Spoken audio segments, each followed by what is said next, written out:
being modest. Now it's grams of the wax in my conscience. Brian James in LA, you're on college. I've been jumping on them planes like a hobby. Still moving with the pack like my partners. Shut the John on them jets cause you wildin'. But the bowl is a party on the island. Moment of silence. So good, get back to the topic. Grew up, it was me and Flocka. Grandma's and Big T, this my mama. I ain't even for the pain when my pops flipped. Knew his name, that's it, never bothered. Mom said, you the man, son, you got this. Ever since I found a way to go and pop shit. Hold up, blaze through a whole zip. Took a seat at the table of my first flip. Days in red roof with my first whip. Spent the money with the gang, never post pics. Seen a change in the game, had to coach it. Never let them take my wangs in the mold, bitch. Ever made in a month, nigga. Used to serve him at the minute, just the front, nigga. Had to grow up quick, I made my own rules. Had my first child, got it jumping with music. Can't really hang with nobody who losing. I thought by now that you would go and get it, but I could hardly see niggas.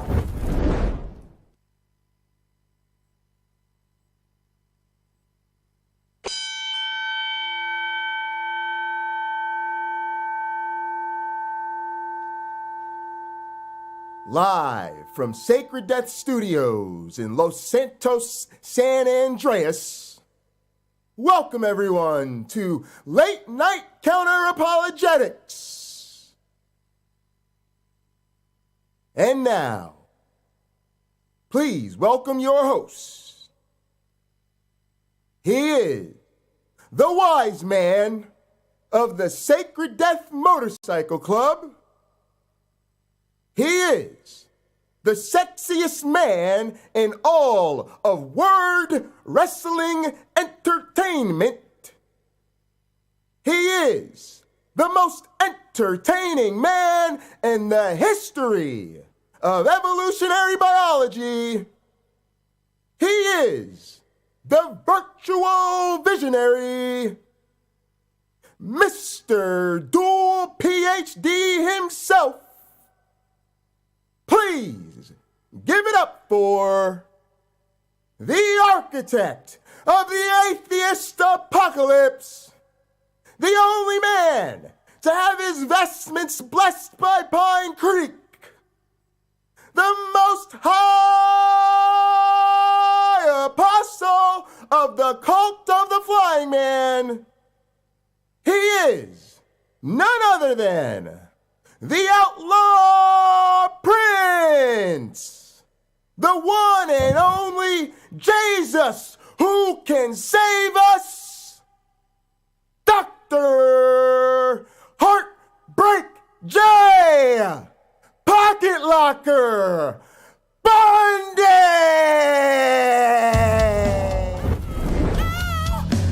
I think I'm cute. I know I'm sexy. I've got the look that drives the girls, while I got the moves that really move them. I send chills up and down that spot. Goddamn, every angle's good. Sexy boy, I'm not your boy toy. I'm just a sexy boy. I'm not your boy toy. Let's go! I'll make them hot. I'll make them shiver. They just get weak whenever I'm around. They see me walk, they hear me talk.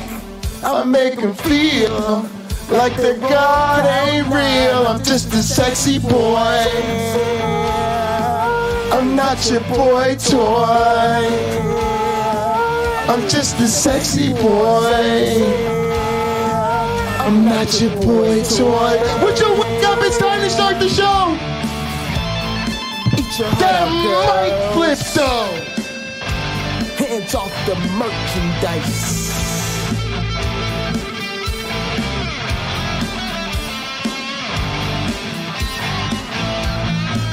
I'm just a sexy boy. I'm not your boy toy. I'm just a sexy boy. I'm not your boy toy. I'm just a sexy boy. I'm not your boy toy. I'm just a sexy boy. I'm not your boy toy. I'm just a sexy boy. I'm not your boy toy. I'm just a sexy boy. I'm not your boy toy.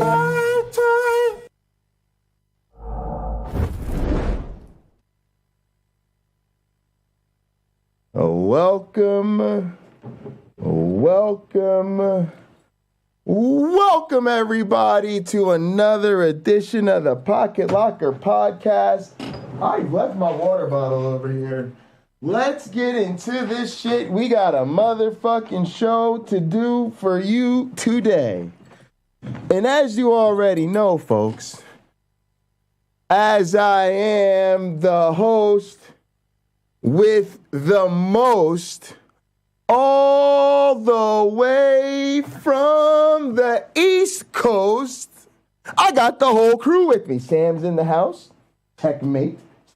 Checkmate atheist. Checkmate atheist. Sam is in the house. Jewish space lasers in the house. The refiner's fire is in the house. The motherfucking one-hit wonder is in the house. The goddamn church bells are in the house. And oh my God, is that Liberty Bell? The sexiest United States championship in the history of World Wrestling Entertainment with the custom heartbreak Jason. I said side plate check. That's what we call that in wrestling. We call that a side plate check, okay? If you got the company's logo on your side plates, it means you're a transitional champion. It means don't get too comfortable with the belt because somebody else is going to have it soon. But when you got them custom side plates, it means your reign is a goddamn institution in the history of that title. Side plate check, okay? Now, on top of that, as you can see, ever since college, I've been front page news, okay? Let's make sure y'all are ready for what the fuck is going on today. As the superstar I am, I gotta let you know and make sure you guys know what's going on all over the internet so that you don't splooge fucking stupidity all over yourself. You know, if you're out here on the internet and you don't have that high quality information, you're going to do that mental masturbation and you are going to ruin your recreation by splooging misinformation all over yourself. All right, don't do that. Instead, hang out with us. Let's switch screens, switch computers. What? You have one computer? You have one computer? Oh, that's kind of disgusting. I'm not going to lie to you. That's kind of gross. If you have one computer, I don't even know what to tell you. I don't know what the fuck to tell you. The same way Uncle Bobby drinks morally superior alcohol, Jay Bundy has morally superior technology. I have two computers. That's why I had to switch screens. And to be honest, I'm working on number 3. And to be honest with you, that even though number 3 is probably going to be the best computer I've ever owned in my life, I'm already not happy with that shit, and I'm working on computer number 4. That's right, I'm trying to have 4 computers up in this bitch. Is that too many computers? No, I'm trying to get numbers 5 and 6 after that. What the fuck is wrong with you people? Everything you do in your life, you do through a computer. And then doing multiple things on that computer means that that computer is slowed down by other things that you are doing on that computer. So when you stream as much as I have, you need a streaming computer. When you make as much music production and shit as I do, you need a production computer. When you code as much as I do, you need a machine for coding. And then you need another machine so that I can do private dates and private streams and get naked for stupid horrendous. I mean, people that you don't know. People that you don't know. I don't know what that was. I don't know how that got in there. I don't know how that got in there. That was a little slip right there. All right, guys. Y'all know what time it is. It's time to catch a vibe. You should already be in Gather. If I gotta come on a fucking YouTube every day just to remind you that we're in Gather and we really don't give a fuck about YouTube, you're going to be missing out. because you're starting to think, oh, Jay just got going for the day. Oh, now is the time. Nope, you missed out already. As you can see, I'm sitting in here with Melody Joy. She's. I think she stepped away for a minute. UC Love is. I think. Let's check his status. I believe he's working and twerking. He's working and twerking. Myron Bot is in the house.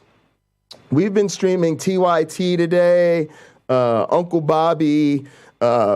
I had to jump over to the Virtual Evolution Lab. I met with Cliff for about 2 or 3 hours. That's right. This is a 24/7 operation we've got around here. This is our virtual compound. We literally live here, eat here, study here, work here, and sleep here. Me and Wayne had a slumber party last night. Me and Wayne were chilling in Wayne's World. Y'all don't even know about Wayne's World up in here. All right? Let me show you real quick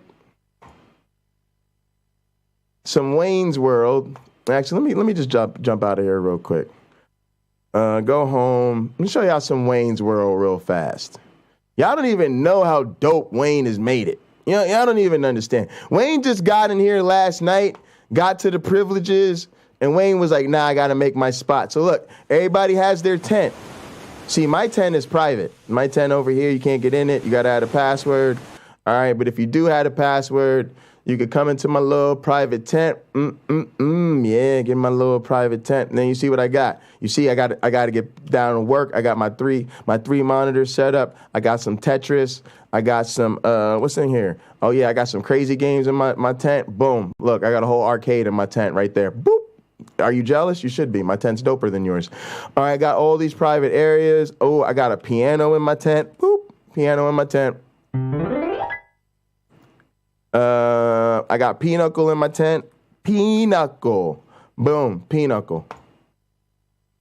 My tent is dope. My tent is fly. Okay? What else I got in my tent? My own pool table. All right? Pool table. Water cooler so I can stay hydrated as I make love. I mean, work. It's really important to work. Love making. I don't do that. I'm celibate. It's because I'm a minister. I've given my life to Myron. It's pretty fly for a white guy, I know. But I'm telling you, but see, Wayne took it to new levels. Wayne was like, I don't give a shit. Wayne was like, check this shit out. Wayne was like, whoa, whoa.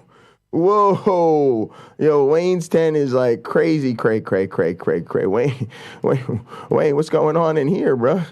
What's going on here? But yeah, me and Wayne was kicking it. We had ourselves a little slumber party in here. It was really fun. See, look, you could play pool. He's got an interactive pool table too. Boom, you could get that pure pool going. Boop, boop. See, Wayne's shit is nice. You don't got to keep your tent regular. Wayne was like, I don't want no regular shit. I want my shit crazy. You know, Wayne is an artist. So this shit right here is just all types of crazy. But yeah, Myron Bot came in here. And, Myron Bot was streaming some wrestling. Me and Wayne was streaming. What was me and Wayne watching? Some AEW, some New Japan.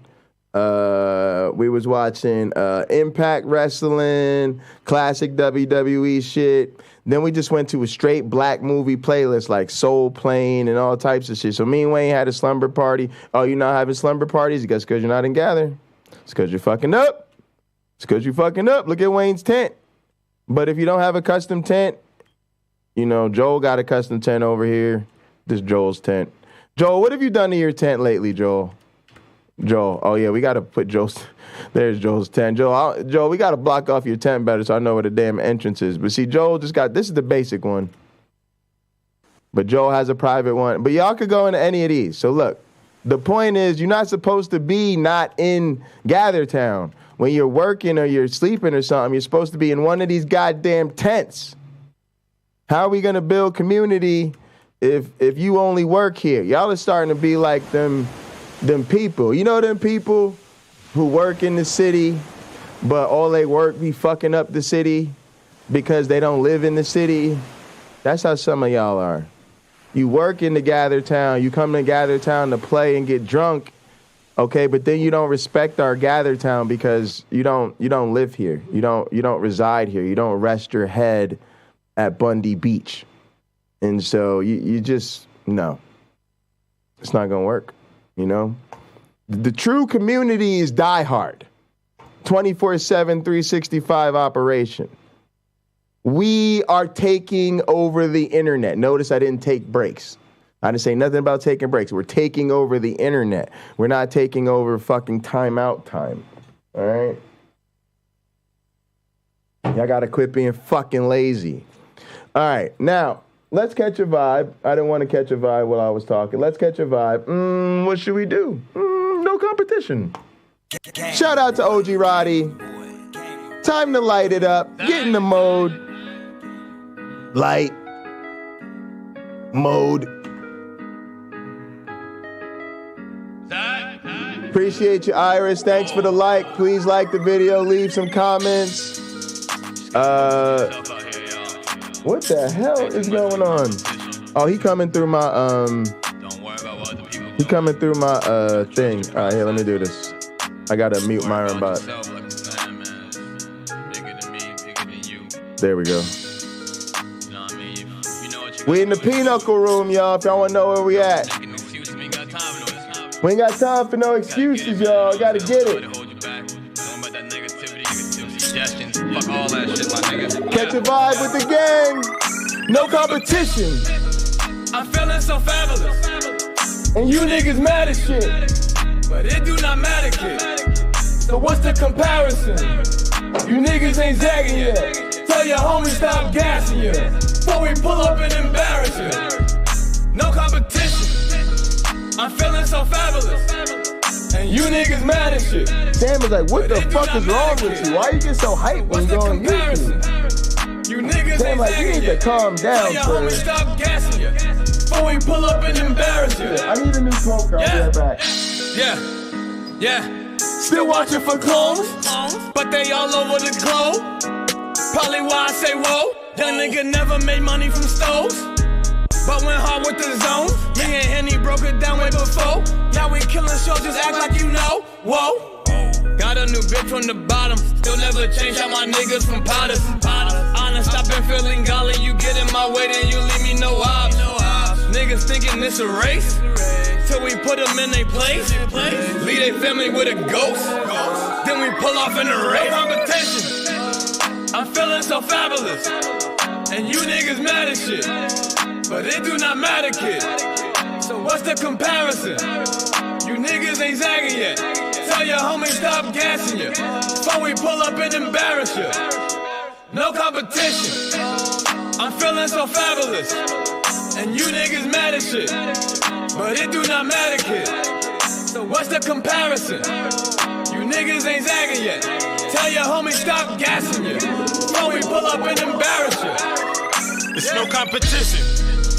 You niggas be lying about how you be feeling, saying you Jordan, you not even Pippen.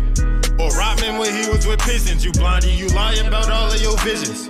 Your paper be short like some midgets. I used to step out and just worry about digits, and now I just focus my visions. I had to distance myself from some people cause they just be holding you back. I wasted some time, I never get back. Like why I do that?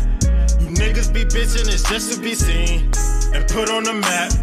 I only know some niggas who know how to spin up a check and get it right back. Competition. I'm feeling so fabulous, and you niggas mad as shit, but it do not matter, kid. So what's the comparison? You niggas ain't zagging yet. Tell the homies stop gassing you, before we pull up and embarrass you. No competition. I'm feeling so fabulous, and you niggas mad as shit, but it do not matter, kid. So what's the comparison? You niggas ain't zagging yet. Tell the homies stop gassing you, before we pull up and embarrass you. No competition. Yes. Oh, and BBBW. We gonna use that as the communion song. Y'all know me, I don't give a shit. Let's go. All right, y'all better know this goddamn communion ritual. You already know what fucking time it is. By the way, our sub count's going up, so shout out to all the new subs. So if you're a new sub and you don't know the communion ritual, pay your ass attention and be here on time. Uh-oh, y'all. Uh-oh, Carrie Ann just pulled up at the bar, y'all. What's up, Carrie Ann? Carrie Ann pulled up at the bar. Hang on. This shit acting crazy. Don't be acting crazy over here now. Carrie Ann. There she goes. There she goes. What's up, Carrie Ann? And all like whiny and weepy. What'd you get sick from? You got the COVID? My mom got the COVID. No, it's allergies with the cold and the damp. My mom got that damn COVID. Oh no. Yeah. How's she holding up? Good now. But she wasn't having no fun with it when she got it. Yeah, she's home. She's home, fortunately. Good, I'm glad. All right, let's do this communion. Can you drink? Yeah, I got water. I got water. Hannah told me to stay hydrated. All right, you got to stay hydrated. All right, y'all. Please raise your glasses and hold on to your asses. Through him, with him, in the unity of the flying man. All glory and honor is yours to hide for our sins forever and ever. Well, I can't talk today. You may drink.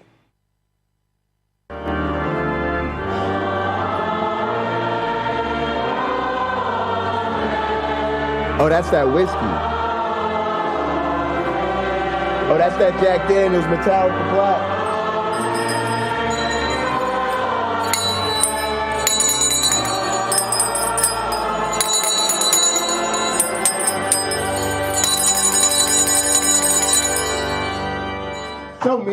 So musical. I mean, just really, people say they need more cowbell, but what you really need is more handbell. You understand what I'm saying to you? You got to be careful with the nuances. Click, click, click, click. Cowbells, that's for children. Handbells, that's for the religious ceremonies, okay? Now, I ain't going to lie to you. I'm feeling like Caterpillar today. So, you know what? For the communion song, we just going to rock with BBVW. Oh, my goodness. I get so sick of trying to explain this. You go to our Discord. You go to the music section. You scroll up to the OG Roddy Spotify, the Essentials playlist, and you go to BBVW. Yes, bad bitch versus wife. That's the hook. Okay, that's the hook. Bad bitch versus wife. That's what the song's about, okay? That's not the name of the goddamn song, you fucking rookie. Oh, the name of the song is BBVW. Stop acting like you don't know. Don't be ignorant up in here. If you want all the music, you go to itsairplanemode.com. You've been drinking water for communion the whole time. You are a bunch of flag-waving phonies. But the one that I'm with gon' ride for life. The problem really is even fucking theists can drink water during communion. Hold up, my wife for your bad. Gross. The ones on the gram got perfect titties and asses. My girl, she loyal and lavish. She ain't showing off her assets just to level up her status. If she did, it wouldn't matter. She do her, not do me. I met a shorty through a link, and now we're linking for some drinks. Conversation kind of big, and first day, last day was in the base. Anybody seen James Apperson? Where's James Apperson though? James Apperson, I don't appreciate getting out here having to do broadcast, James. I really don't appreciate having to write a show and think about shit to say and what to do on air. Where the fuck is James Apperson? I'm supposed to just be able to play video games and listen to James Apperson in the middle of the day. Where's James Apperson? Is James Apperson working? Who gave James Apperson permission to be employed?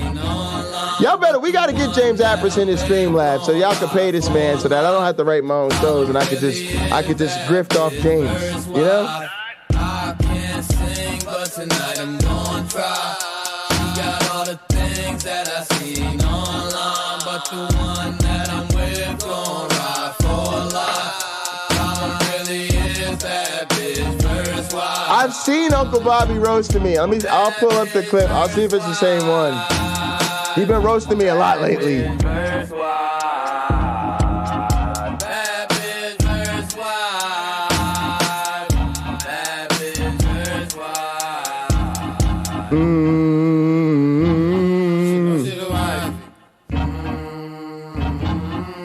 She a bad. We do this shit nightly. Make movies like Spike Lee. You know that we spicy. Shorty the wifey. Don't even need diamonds and ices. I cut off my side chicks. For her, I cut off my side chicks, yeah. I'm up in the morning. My girl, she faithful and loyal. That's why she gets spoiled. But love, just keep us in I order, can't yeah. sing, but tonight I'm gonna try. She got all the things that I seen online, but the one that I'm with gon' ride for life. The problem really is bad bitch first wife. I can't sing, but tonight I'm gon' try. She got all the things that I seen online. I need to know why y'all not in Gather. Oh, also, where the fuck? Oh, I didn't put up the avatars, y'all. My bad. Let me get the avatars going. Y'all need to have, everybody should have an avatar, be in the chat, and be in the Gather. It's really a security measure, y'all. When I know who's in the chat that's not in Gather, that's how I know who we don't like. That's how I know who the motherfuckers that ain't my friends are. I might make this show private. Friends only stream. Pocket is a community builder. Don't give a fuck about a YouTube channel. Time that you need me, we gon' pull up. Damn right, I got the hook up. Friends and family are always welcome. Viewers are questionable. If you're a hater, we'd rather you not watch. We're trying to have fun without you.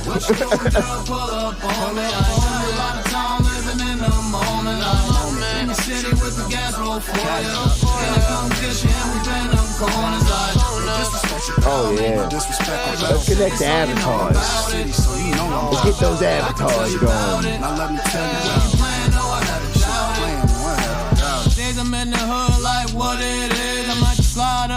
Oh, there it is. Oh yeah. Feeling comfortable, I make the move. Oh yeah, now there we go. Though I guess it's cool. You wasn't shy about my love, remember after school days when I picked you up. So now you fucked around and changed, almost messed it up. See, I ain't changed, baby, trying to catch a plane with you.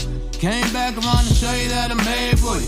And here you go with the that's a same good old stuff, song the when the avatars. weekend shared. I might just wish I never met her like And then you should be in Gather. Tripping, no. Stay up on the grind, we gon' get some dough.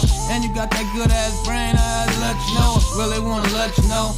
Tell me where you wanna go and what you wanna know. Whoa. What you doing, girl? Pull up on me. I ain't got a lot of time living in the moment. I'm in the city with the gas roll for ya. Can I come get you in between them corners? No disrespect about me. No disrespect about me. City, so you know I'm about it. So you know I'm about it. I can tell you about it. Now let me tell you When you playing, no, I had to shout it. Jay Bundy, liquor.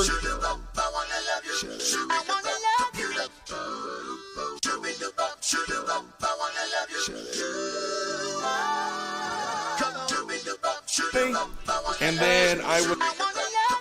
So you know I'm about it. I can tell. What you doing, girl? Pull up on me. I ain't got a lot of time living in the moment. I'm in the city with the gas roll for ya.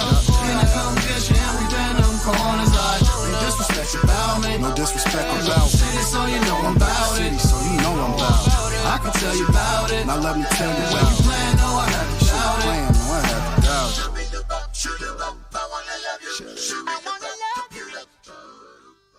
All right, guys, here we go. Let's get into it, gang.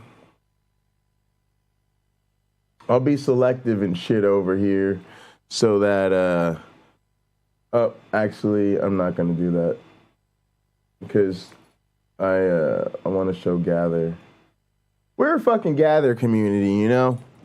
Yeah, we just kind of let you in. YouTube's just a little preview into our little world here. You know, give you guys a little window into how we get down in the Gather Town. You know, but make no mistake about it. I don't know. I'm so excited about GatherTown. It's got me excited about everything again. YouTube, I'm not gonna lie, my enthusiasm for YouTube kind of goes up and down, you know. But Gather's fun. The chains have come off. What up, Nitty? Does Nitty have fucking Gather shit? Was with Bundy on Sunday. He's been in here before. Oh, has he? Yeah, then Nitty should be good. All right. I be forgetting and shit. I have a spreadsheet that tells me, but I don't have it in front of me. I keep track of who the fuck has an invite. All right. Here we go. All right. So if you guys don't know what's going on, MyronBot is here on this. Oh, you guys can't see. Let me change that camera view for a second. MyronBot is down here on the spotlight tile, and he is streaming to everybody in the room. We're in the PINOCHLE Lounge. And then Carrie Ann and I are chilling at the bar. UC Love is here. Melody Joy's parked here. I think she's stepped away for a minute. Oh, yeah, Melody Joy's back. She's lurking. UC Love's working and chirking. I'm live. Carrie Ann's chilling with me. Yeah, so we're all good. Come hang out. You can hang out wherever you want, stream for wherever you want, but that's what we're doing. All right, let's get into it. Did you subscribe? Did you subscribe to me? So what are you talking about? To me? Pocket Locker Pocket Locker 86? 86? Did you subscribe? No. Are you not subscribed? Did you? Are you watching this on my channel and you're not fucking subscribed? do it. Have you not subscribed to me and you're watching my shit? What have I been saying from the jump? Pocket Locker 86. It's real easy, fuckface. You hit the thingamapopper, then you look your monkey ass up in the right-hand corner. There it is. There's like this follow button, right? Subscribe. You just fucking click on it. How fucking hard subscribe. is that? It's not that hard. But you haven't done it, have you? You want to know why? Awful. I already told you. Because you're a terrible person. The worst. I don't know what kind of wretched, black-hearted, fucked-up ass, fucking well-done steak foreskin on your pizza bullshit. You probably eat broccoli raw, don't exactly. you? You like it. Exactly. You like it. That's why you haven't subscribed. To Peter W. And then I was with Bundy on... Exactly. You done fucked up. Palette is sitting on some bullshit. If we're going to continue to host shows... all right, gang, let's jump in. Sorry, Cameron, about to put all your business on the screen here. No, I'm kidding. I won't do it. I won't do it. I'm too good of a friend. And then I was with Bundy on Sunday. Nope, that's not the right one. Jay Bundy's liquor. All right, here we go.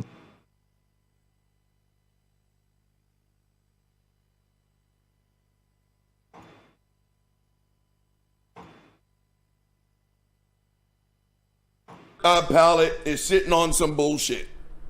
If we're going to continue to host shows, we may have to put up like a fucking PayPal account so his monkey ass can get like some liquor that fucking, 16-year-olds aren't sneaking out, with fake IDs, right? Some white dude, but the name on the fucking ID says Juan Gonzalez and shit. It's like, shut the fuck up. Right? His monkey ass is going there to the fucking, goes to the store, he makes some fucking groceries, and he looks at the bottom of the fucking shelf, Jack. The bottom. Gang, if you get your liquor off the bottom shelf of a fucking grocery store, bottom. Put it back. Put it back. You are better than that. You are fucking better than that. I'm on the wrong thing. This fuckface sat there and said that is some sweet red wine. I think it was, I don't even know what the fuck it's made out of, like some doo-doo ass bullshit. We got to get that Jay Bundy's liquor palette. He was making fun of my what did I have? Some barefoot or some shit. Oh, my Sweet Revenge, the communion wine. Which the funny thing is I bought that shit from fucking Rite Aid or something. But I was like, yeah, bro, it's literally on the bottom shelf.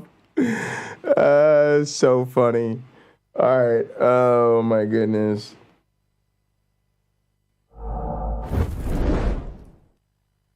All right, man. So yeah, let's get into this title. Yeah, so my mom got COVID and I felt bad. You know, she you know, she's doing well. She had the you know, the vaccine and the boosters and all of that. But you know, send her some thoughts and energy and prayers and all of that. Some of y'all theotards do that type of shit. That's cool. You know, we appreciate all that. You know, but she described it as being real awful. Like she said she wouldn't wish it on her worst enemy. She said she felt like her throat was like coughing up, you know, shredded glass or whatever. And then, you know, she talked to, I guess, her brother-in-law, her husband's father, and sorry, listen to me. Her husband's brother, yeah. And he had it. He described it as coughing, you know, with fire in his throat. So, you know, really emphasizing that you don't want this, right? Even if you do have the protection. And I don't think we're doing a good enough job discussing the real consequences of COVID, what it's really like for people who get this, even those who will ultimately, you know, recover from it. It's a real serious kind of sickness. I don't think we're having I don't think we're talking about that enough.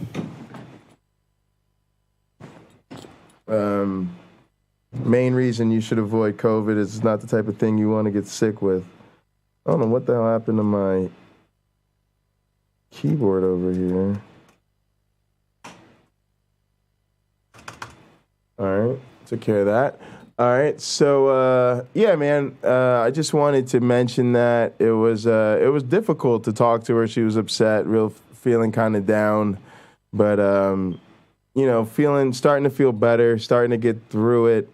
But I thought it was a good opportunity to remind people that we're still dealing with this pandemic and that even the people who are vaxxed, boosted, and careful and making lots of sacrifices, right? That's what's so disappointing. You make all these sacrifices. You've been making sacrifices for, you know, 2 years or whatever. And at the same time, you know, you still get it, right? And it's still very difficult. And maybe that's not the case for you or some of the people you know, but we should be reminded that it is the case for a lot of people. You know, a lot of people have died from this, right? We don't talk about those numbers, but they're pretty scary fucking numbers if we're going to be honest about it. And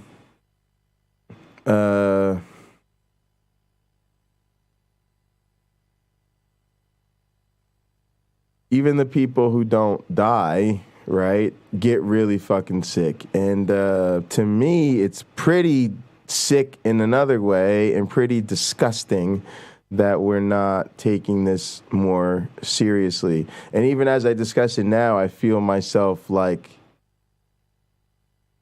losing people because this is the one thing. People don't want to talk about COVID. You know, they want to put it behind the... We got to understand, we're not living in some Bible fantasy where we have dominion over the earth. We're not dealing with a situation in which our tolerances, what we can take, what we like, how we feel, what we are and are not willing to sacrifice, risk, and change is not the primary consideration. Throughout the entire pandemic, I just keep hammering home that's not how viruses work. And when the enemy is a virus, you gotta make accommodations to deal with viruses. And viruses don't give a fuck what you don't want to do.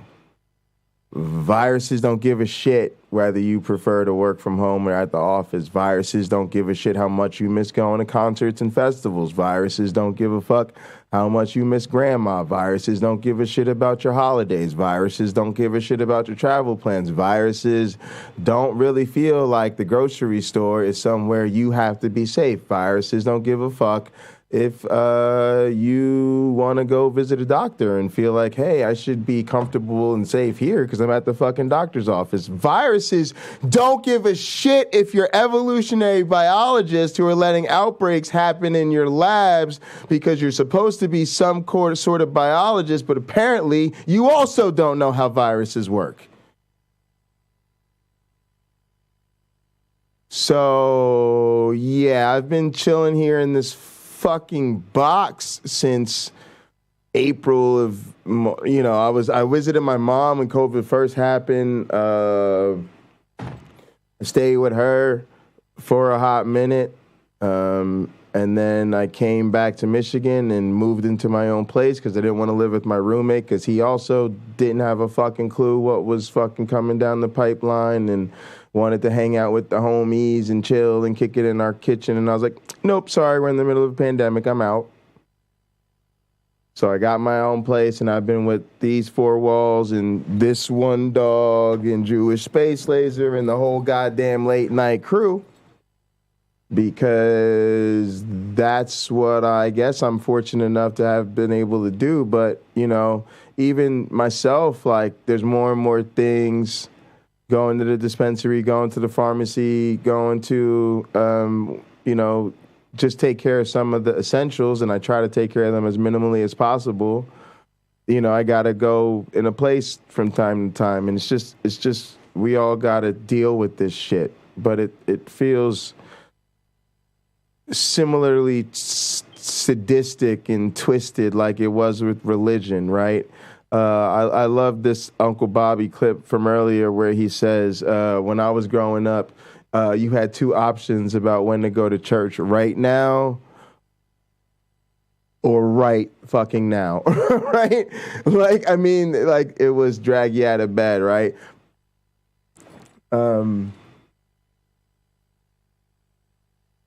But once you see through it and you realize it's some bullshit, all of a sudden you're supposed to be not wanting to talk about it.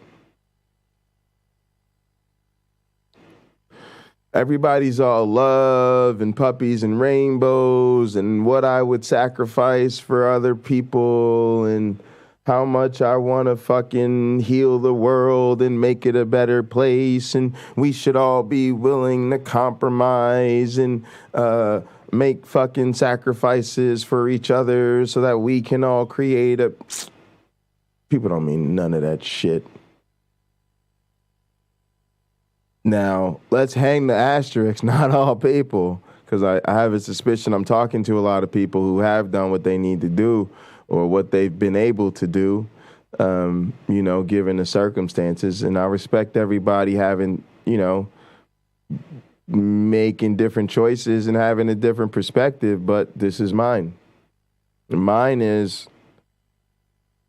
if you talk shit to me about what you're willing to do to make the world a better place and you want me to have some sort of respect for you as a decent human being and you're not willing to do the basics of there's a pandemic right now and people just need to stay away from each other, chill the fuck out and stop bitching about it. Also get vaccinated, boosted, and treat precautions. Welcome the precautions. Be like, yeah, it's a good idea to wear a mask. Yeah, it's a good idea to social distance. Yeah, it's a good idea to get vaccinated. Yeah, it's a good idea to reduce or even minimize your unnecessary social interactions. If you really don't need to go to the movies 2 or 3 times a month, don't. If you really don't need to eat out at a restaurant with a bunch of strangers and a bunch of fucking services that potentially have COVID and you're not really sure about the hygiene of all the people involved, yeah, don't. Cut it back. Cut it down. Be moderate. Everything in moderation. All right, I'm not going to give you a fucking lecture about this shit because I'm not an epidemiologist. But I'm pretty sure if we ever want to have any chance of getting back to anything that looks like whatever life was before this shit, we're going to have to stare this shit square in the face, knuckle up like some grown-ass people, and do what we have to do. Meanwhile, if we don't, we're just going to be indefinitely fucked. And indefinitely at each other's throats about it.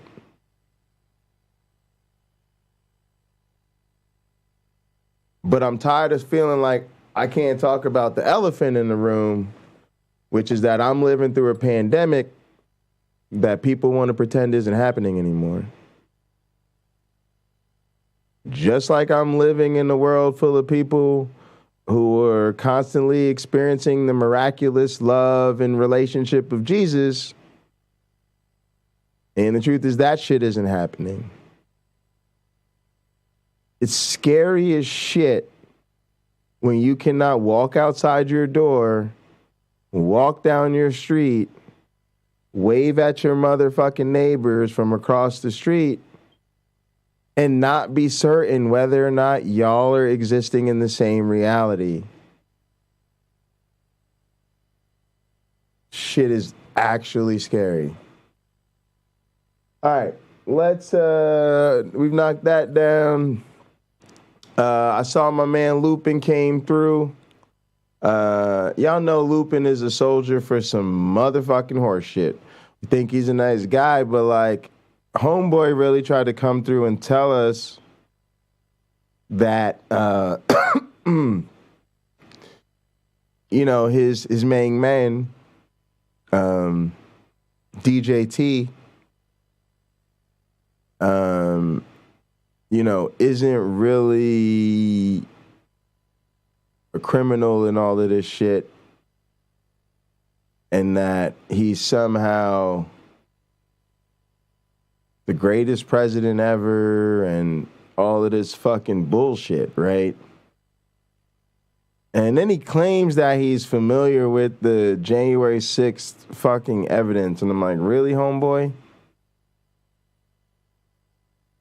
So I kind of think these motherfuckers are liars and cowards. And Cliff and I were having an interesting conversation earlier. We'll probably resume streaming next week.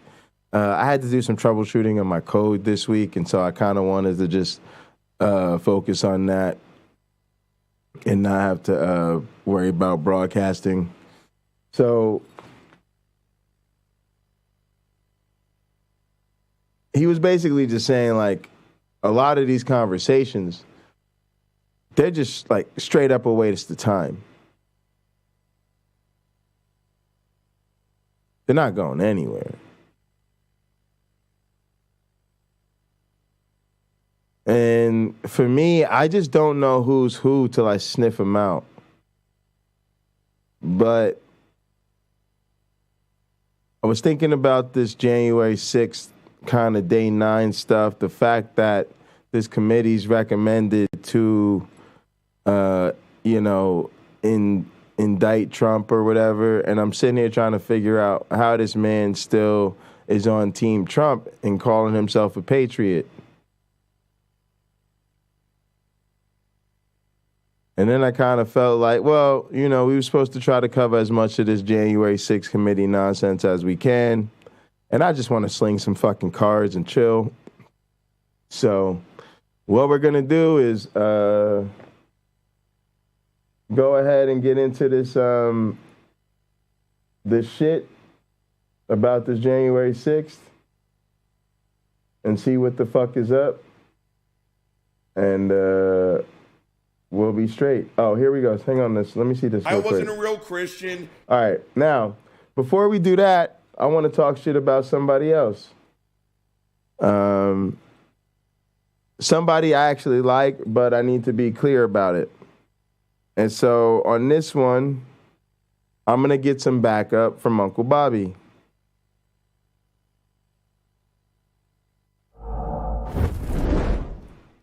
Now, listen to what Uncle Bobby is saying real quick. Yeah, my mom's vaccinated, Melody Joy. She's okay. She was vaccinated and boosted, Melody. Yeah, I don't fuck around with that shit with my family. I got some cousins and shit that might not be vaxxed. I'm not really sure.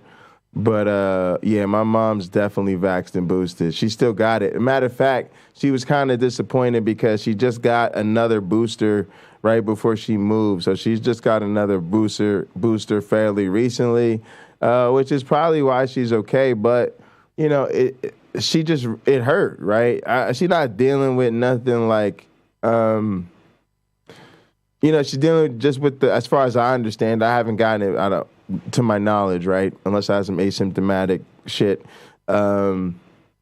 which is another thing people don't understand enough of.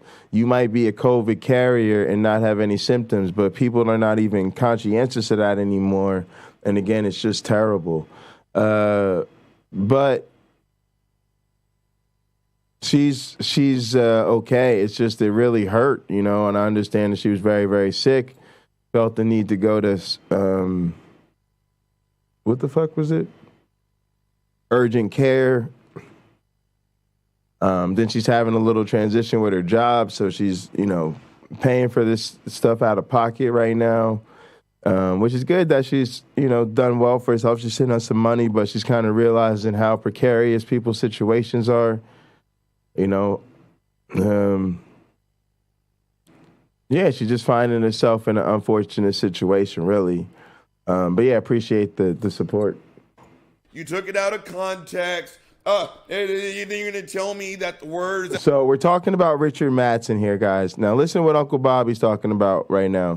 You took it out of context. Not that, this one. You're going to tell me that the words that I heard, you know, they were... That's the English translation, Robert. What you don't seem to understand is it's actually ancient Italian. Then you got to make it into Greek. Then you got to make it into Hebrew. Then you got to do some fucking backflips and it makes sense. No, I don't want to hear it. Shut the fuck up. That is exactly what I've been complaining about. Yeah. There is no... Guys, we like Richard Madsen. I think he's a nice guy. But I heard him on James Apperson. I've heard him on my channel a couple of times. I've heard him on his channel, and that's his whole deal. You got to do the tap dance, double backflip through all the interpretations of the correct languages to understand that this is really a holy book about intergalactic space Jesus who the stories about what takes place on another planet, but through the angels was transmitted to this planet.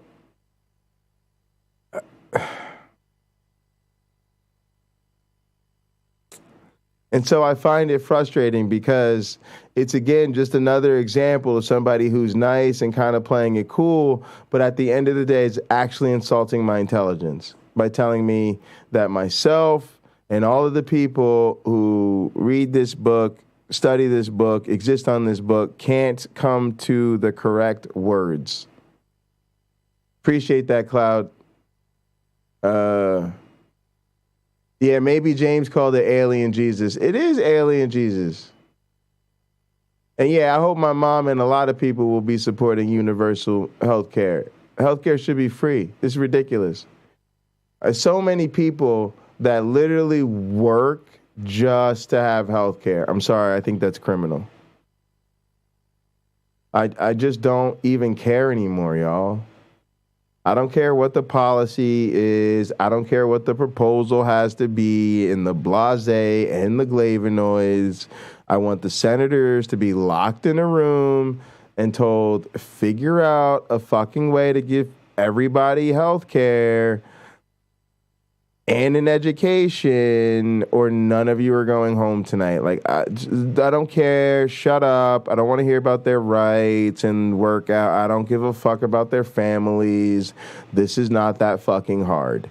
They figure out how to bend over and take it in the ass from corporations every day. They find creative fucking ways to screw over the common person off rip. They're like the ultimate freestyle battle rappers when it comes to improvisational, how to screw over the working and middle class in order to fucking allow fucking the tax cheats to continue to rape America so the 1% can be the 1%. So if you want to tell me that they can't figure out how to make sure we could just, I don't know, go to a hospital and not pay anything for it, I just straight up don't believe you. I just think you believe a fucking fairy tale. These people are very capable of this. Free will, according to the God. Now, that's my deal with Richard Mattson, is because I feel the same way about it Uncle Bobby feels about it. Stop fucking telling me that everybody that studies the Bible is getting it wrong.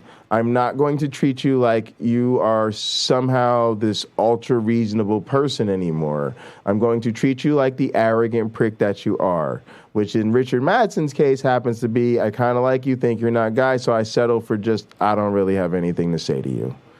For everybody else that talks to me this way, it's literally go fuck yourself. I'm tired of people telling me how stupid I am with a smile on their face and pretending that they've somehow just fucking charmed my fucking pants off. You haven't. You've insulted me. You've said you're smart. Matter of fact, you're so smart. You're the only one that's figured out the actual real truth. Cool. Cool story. I hope you feel smarter than everybody else. I hope you have some sort of IQ test that I'm sure only you can validate that verifies that you're fucking smarter than everybody else. But the rest of us just think you're full of shit. Some of us think that shit is interesting. Some of us think it's ridiculous. Some of us think it's fucking wonderful. And some of us think it's straight up horseshit. I myself am indifferent, other than the fact that people like this gain traction with other people. Because I don't really understand how that happens. Just listen to these motherfuckers. Listen to what somebody says. When they basically tell you that you don't know a goddamn thing because you're stupid. Okay, cool. Like, that's what they think. All right, now, Pocket's hungry. And before I get hangry, I'm going to get some pizza. And what we're going to do is we're going to kick this party off, get this thing started. And I'm just trying to figure out one thing tonight, y'all. How the fuck can anybody suggest that this man does not belong in jail? By the way, this is our commitment. We're doing this Trump shit. Hopefully this is the last January 6th committee hearing. I just want to slang cards. I'm tired of shit. We're going to get through this, or how much ever we get through. Then we're going to the fucking... We're chilling in Gather. Come and gather. Like, you know, we're in Gather. Who else is here? Some more people are here. Cameron's here. It's me, Carrie Ann, Melody, and UC Love.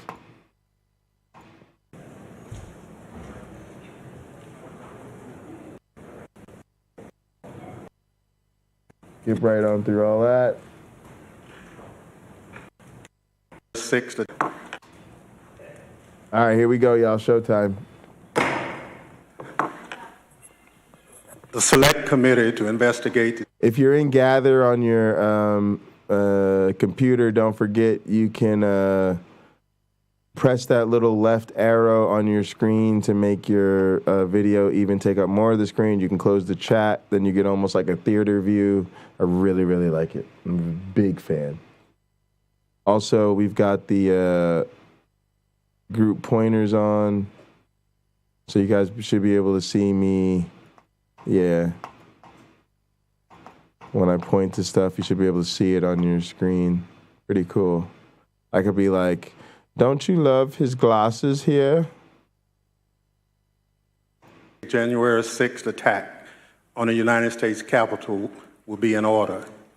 Without objection, the chairs are authorized to declare the committee in recess at any point.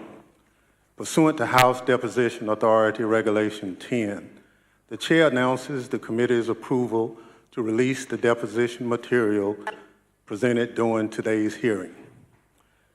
Good afternoon, and may God bless the United States of America. 4 months ago, this committee started to present our findings to you, the American people. From the beginning, we understood that some people watching those proceedings would wrongly assume that the committee's investigation was a partisan exercise. That's why I asked those who were skeptical of our work to simply listen to the evidence, to hear the testimony with an open mind, and to let the facts speak for themselves before reaching any judgment. Over the course of these hearings, the evidence has proven that there was a multi-part plan led by former President Donald Trump to overturn the 2020 election. Donald Trump lost his bid for re-election, as shown from the testimony of some of the president's closest allies and advisors. Donald Trump knew he lost. Despite this knowledge, Donald Trump went to court to contest the 2020 election, and he lost in court. The Electoral College met and declared Joe Biden the winner, yet Donald Trump continued to pull out all the stops in his attempt to stay in power. What Donald Trump proceeded to do after the 2020 election is something no president has done before in our country. In a staggering betrayal of his oath, Donald Trump attempted a plan that led to an attack on a pillar of our democracy. It's still hard to believe. But the facts and testimony are clear, consistent, and undisputed. How do we know this? How have we been able to present such a clear picture of what took place? Because of the testimony we've heard and that we have presented to you through these proceedings, because of the documentary evidence we've gathered and also made available directly to you, the American people. When you look back at what has come out through this committee's work, the most striking fact is that all this evidence comes almost entirely from Republicans. The evidence that has emerged did not come from Democrats or opponents of Donald Trump. Instead, look at who's written and testified and produced evidence. Who has that been?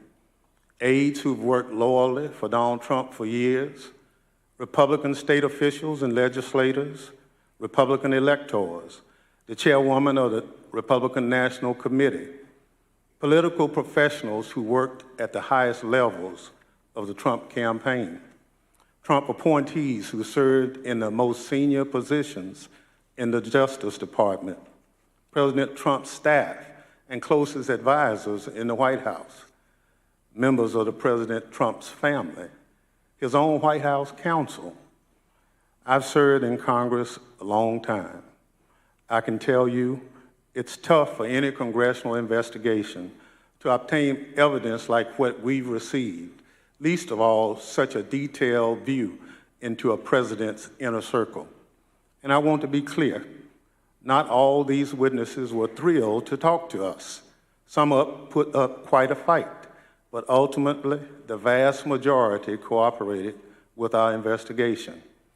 And what we've shown you over the last 4 months has been centered on the evidence that has come overwhelmingly from Republican witnesses.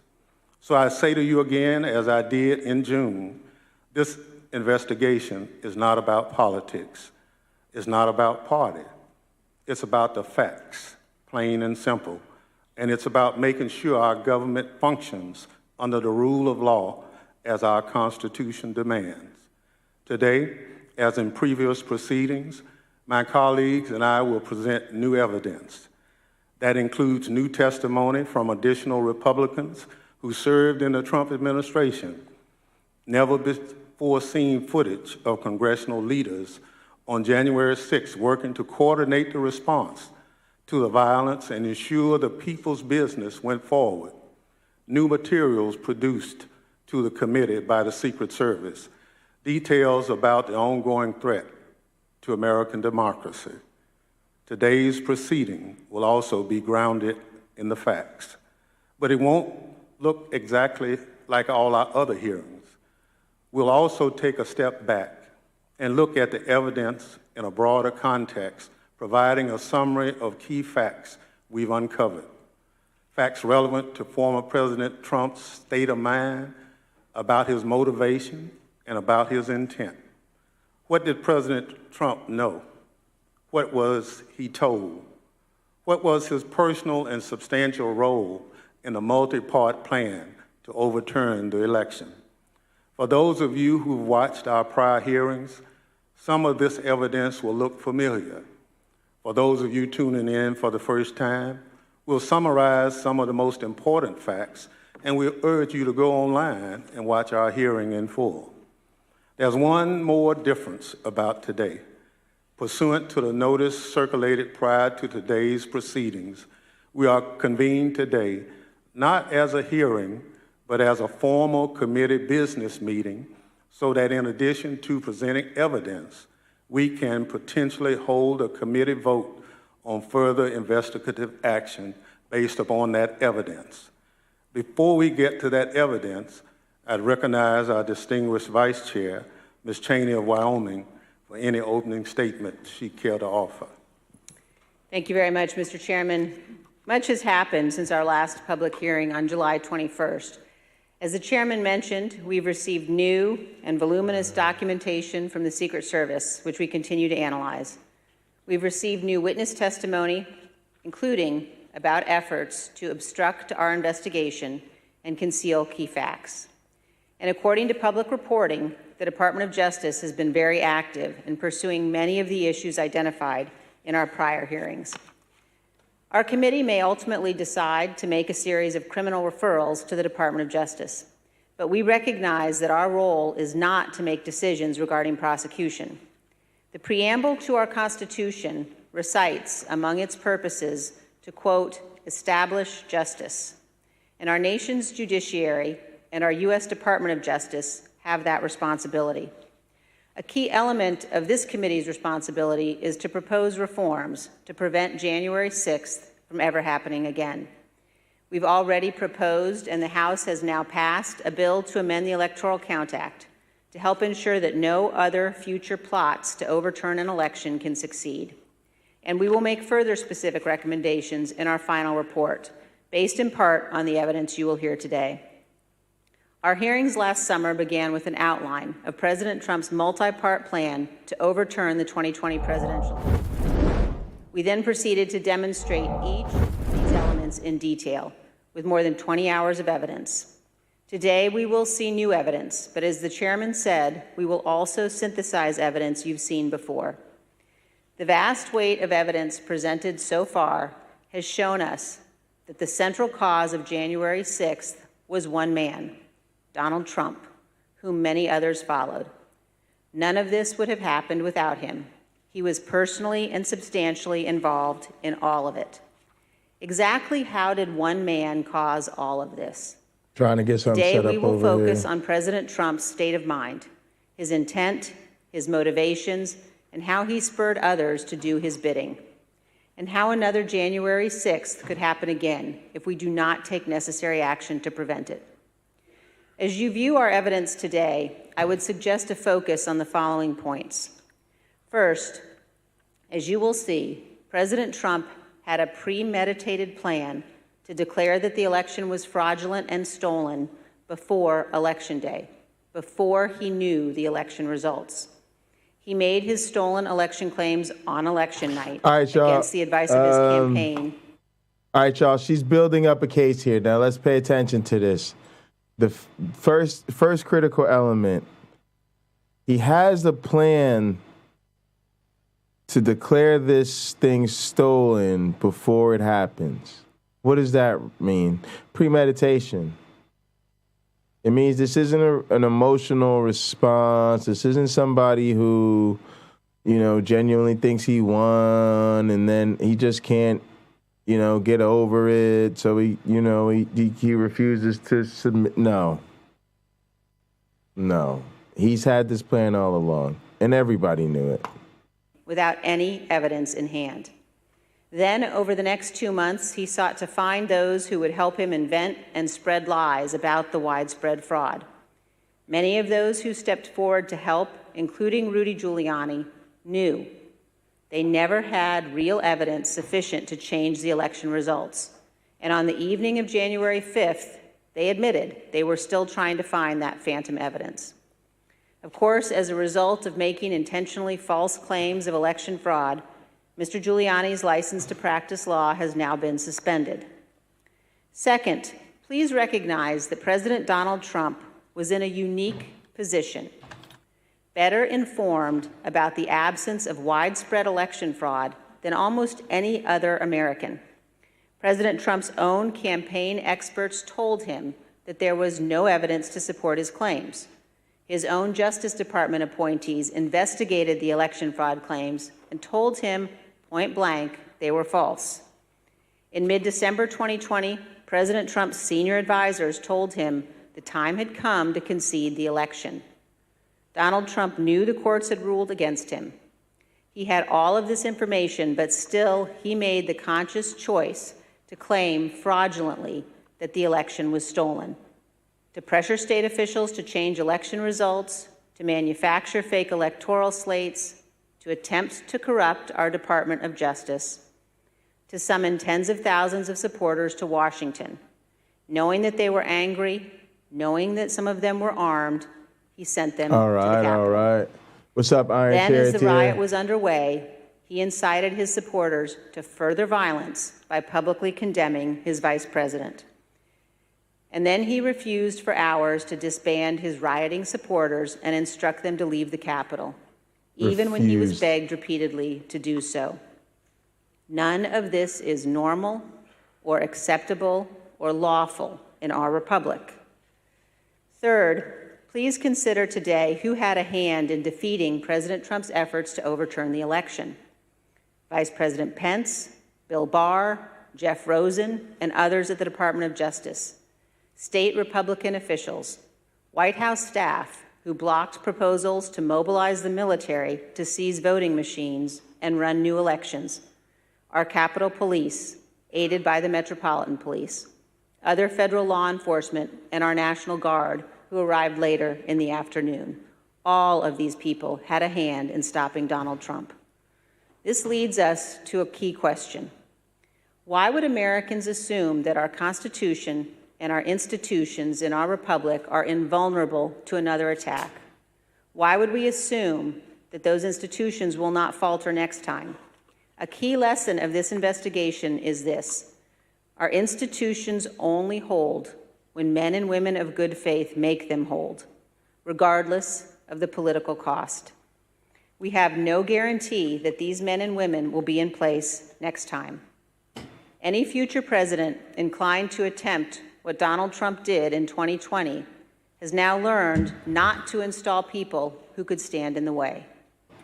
And also, please consider this: the rulings of our courts are respected and obeyed because we as citizens pledge to accept and honor them.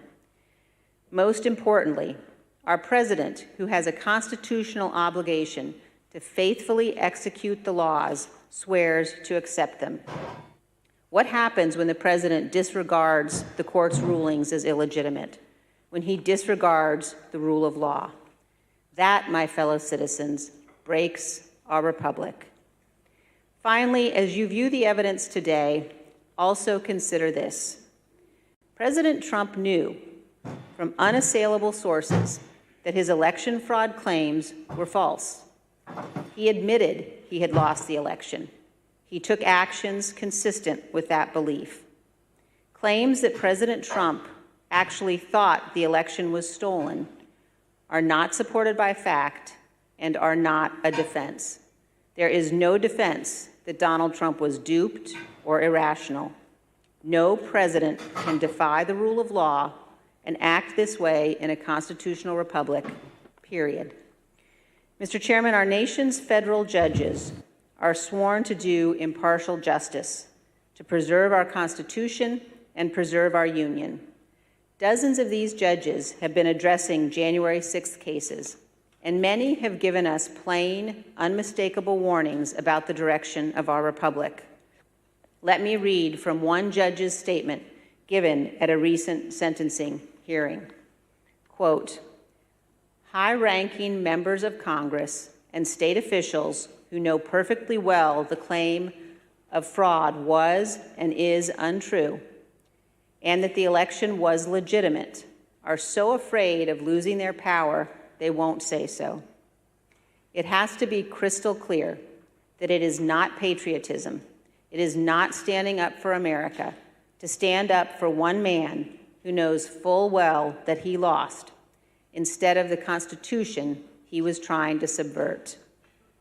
Mr. Chairman, the violence and lawlessness of January 6th was unjustifiable, but our nation cannot only punish the foot soldiers who stormed our Capitol. Those who planned to overturn our election and brought us to the point of violence must also be accountable. With every effort to excuse or justify the conduct of the former president, we chip away at the foundation of our republic. Indefensible conduct is defended, inexcusable conduct is excused. Without accountability, it all becomes normal and it will recur. So as we watch the evidence today, please consider where our nation is in its history. Consider whether we can survive for another 246 years. Most people in most places on earth have not been free. America is an exception. And America continues only because we bind ourselves to our founders' principles, to our Constitution. We recognize that some principles must be beyond politics, inviolate, and more important than any American who has ever lived. Thank you, Mr. Chairman. I yield back. Without objection, the chair recognizes the gentlewoman from California, Ms. Lofgren, for an opening statement. Thank you, Mr. Chairman. Very shortly after the election, we began this meeting by returning to election night, November 3rd, 2020. As the chairman noted, we've previously presented testimony about how the election results were expected to come in that night. In certain states, ballots cast by mail before Election Day would be counted only after the polls closed that evening. That meant that election results would not be known for some time. Although President Trump's campaign manager, Bill Stepien, House Republican leader Kevin McCarthy, and Jared Kushner had advised Donald Trump to encourage mail-in voting by Republicans, President Trump did not do so. Yeah, I just remember generally, you had people arguing that we had a very, very robust get out the vote effort and that, mail-in ballots could be a good thing for us if we looked at it correctly. There was one meeting that was had in particular.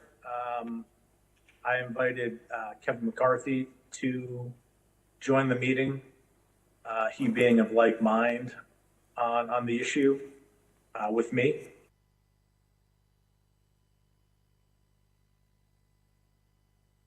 I had a thought about religion, and I just wanted to comment on it because I and Cherry Tear say religion poisons everything. Obviously, a la Christopher Hitchens. But yeah, it's the same thing.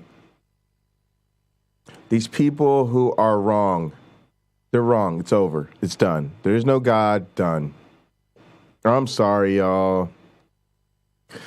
I'm sorry, y'all. Some of y'all want to, again, you want to bend over backwards to take it in the ass. Technically this, that, and the third. We all know we're talking about the Bible. We all know we're talking about the Abrahamic God. We all know that God does not exist. We weren't created. We were evolved. The earth is round. Trump lost the election. COVID is dangerous. Vaccines aren't.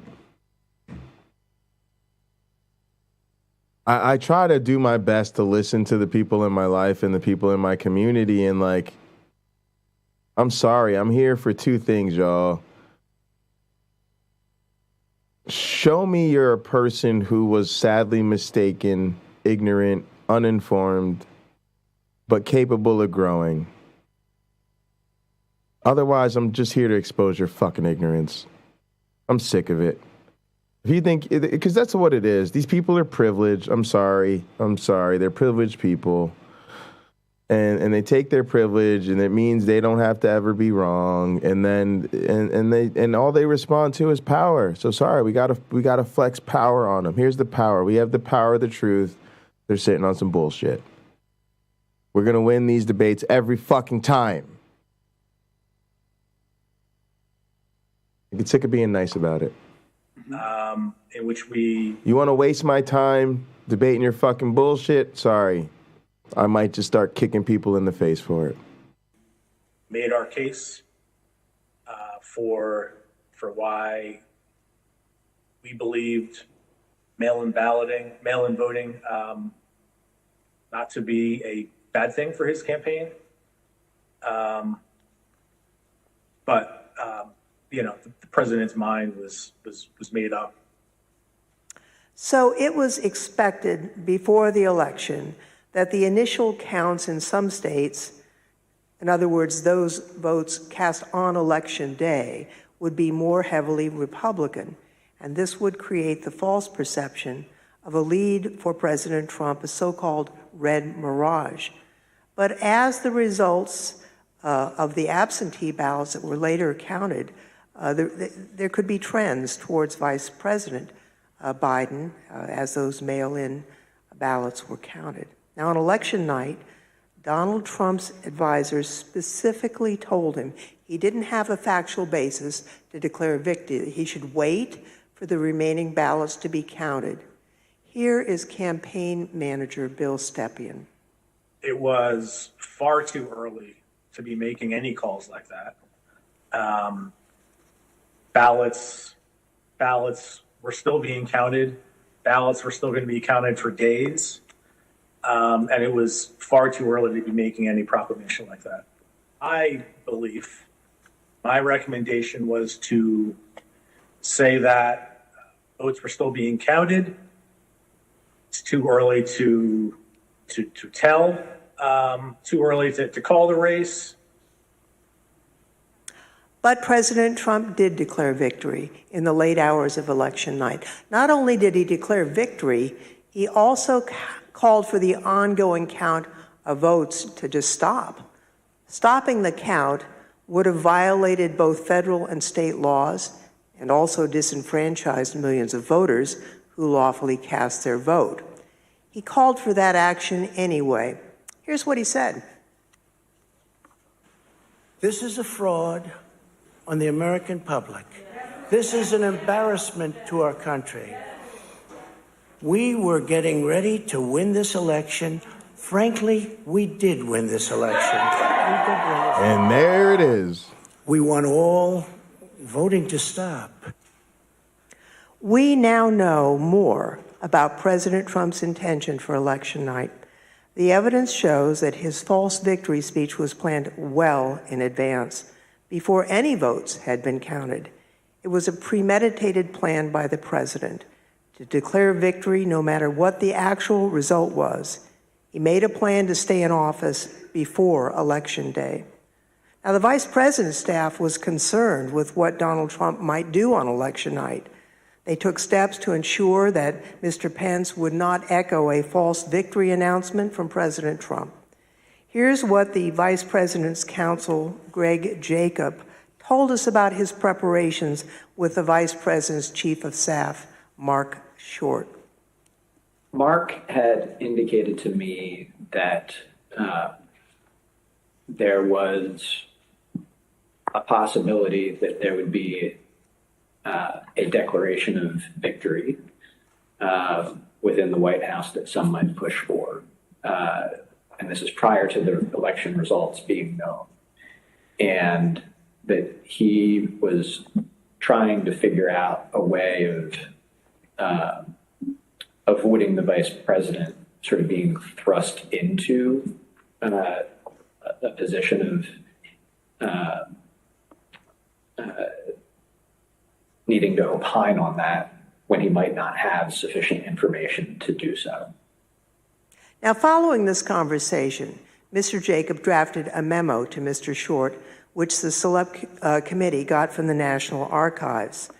The memo was sent on November 3rd, Election Day, and advised it is essential that the Vice President not be perceived by the public as having decided questions concerning disputed electoral votes prior to the full development of all relevant facts. A few days before the election, Mr. Trump also consulted with one of his outside advisors, inside activist Tom Fitton, about the strategy for election night. The Select Committee got this pre-prepared statement from the National Archives. As you can see, the draft statement, which was sent on October 31st, declares, "We had an election today, and I won." And the Fitton memo specifically indicates a plan that only the votes counted by the election day deadline, and there is no election day deadline, would matter. Everyone knew that ballot counting would lawfully continue past Election Day. Claiming that the counting on election night must stop before millions of votes were counted was, as we now know, a key part of President Trump's premeditated plan. On Election Day, he went to a baseball just game. after 5 p.m., Mr. Fitton indicated he'd spoken with the president about the statement. Sending along again, just talked to him about the draft below. Again, this plan to declare victory was in place before any of the results had been determined. In the course of our investigation, we also interviewed Brad Parscale, President Trump's former campaign manager. He told us he understood that President Trump planned as early as July that he would say he won the election even if he lost. And just a few days before the election, Steve Bannon, a former Trump chief White House strategist and outside advisor to President Trump, spoke to a group of his associates from China and said this. And what Trump's going to do is just declare victory, right? He's going to declare victory. But that doesn't mean he's the winner. He's just going to say he's the winner. The Democrats, more of our people vote early that count. Theirs voted mail. And so they're going to have a natural disadvantage, and Trump's going to take advantage of it. That's our strategy. He's going to declare himself a winner. So when you wake up Wednesday morning, it's going to be a firestorm. Also, if Trump is losing by 10 or 11 o'clock at night, it's going to be even crazier. No, because he's going to sit right there and say they stole it. Agree. I'm directing the Attorney General to shut down all ballot places in all 50 states. It's going to be no. He's not going out easy. If Biden's winning, Trump is going to do some crazy shit. As you know, Mr. Bannon refused to testify in our investigation. He's been convicted of criminal contempt of Congress, and he's awaiting sentencing. But the evidence indicates that Mr. Bannon had advanced knowledge of Mr. Trump's intent to declare victory falsely on election night, but also that Mr. Bannon knew about Mr. Trump's planning for January 6th. Here's what Bannon said on January 5th. All hell is going to break loose tomorrow. It's all converging, and now we're on, as they say, the point of attack, right? The point of attack tomorrow. I'll tell you this. It's not going to happen like you think it's going to happen, okay? It's going to be quite extraordinarily different. And all I can say is strap in. You have made this happen, and tomorrow it's game day. So strap in. Let's get ready. Another close associate of Donald Trump apparently knew of Mr. Trump's intentions as well. Now, Roger Stone is a political operative with a reputation for dirty tricks. In November 2019, he was convicted of lying. All right, gang, hang on. Trying something out here.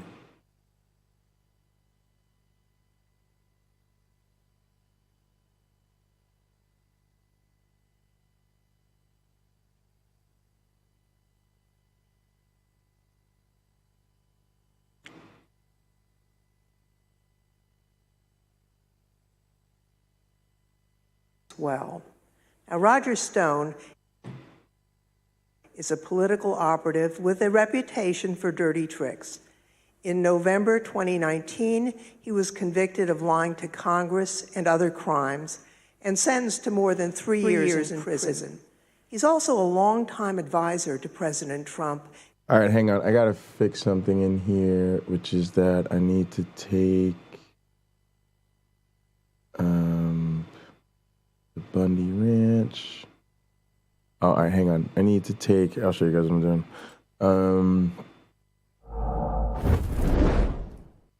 Myron Bot needs to kind of go away for a second.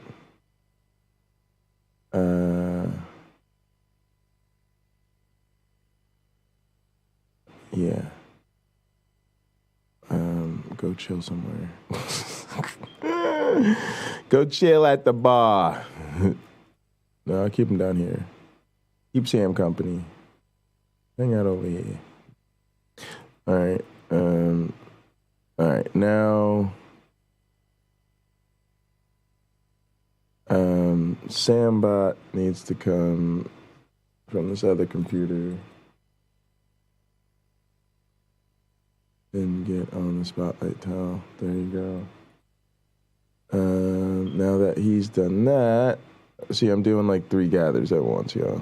There's a reason, though. It's a good reason for it. All right, now Sambot, I need to turn down here.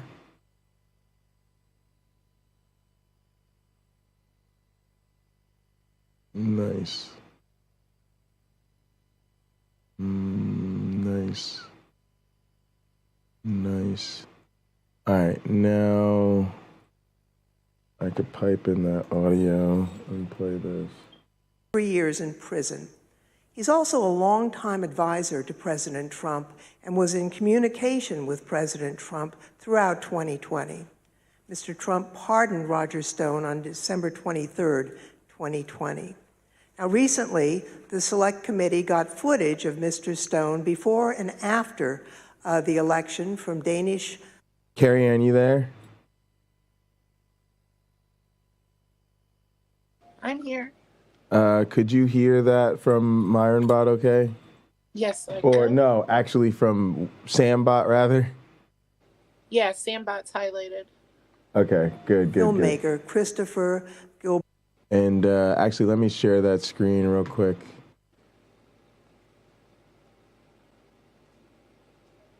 Optimize for video. Make sure we don't have any stupid settings. Use original audio is on. Auto muting is off. All right. All right, so you should be able to see that screen okay?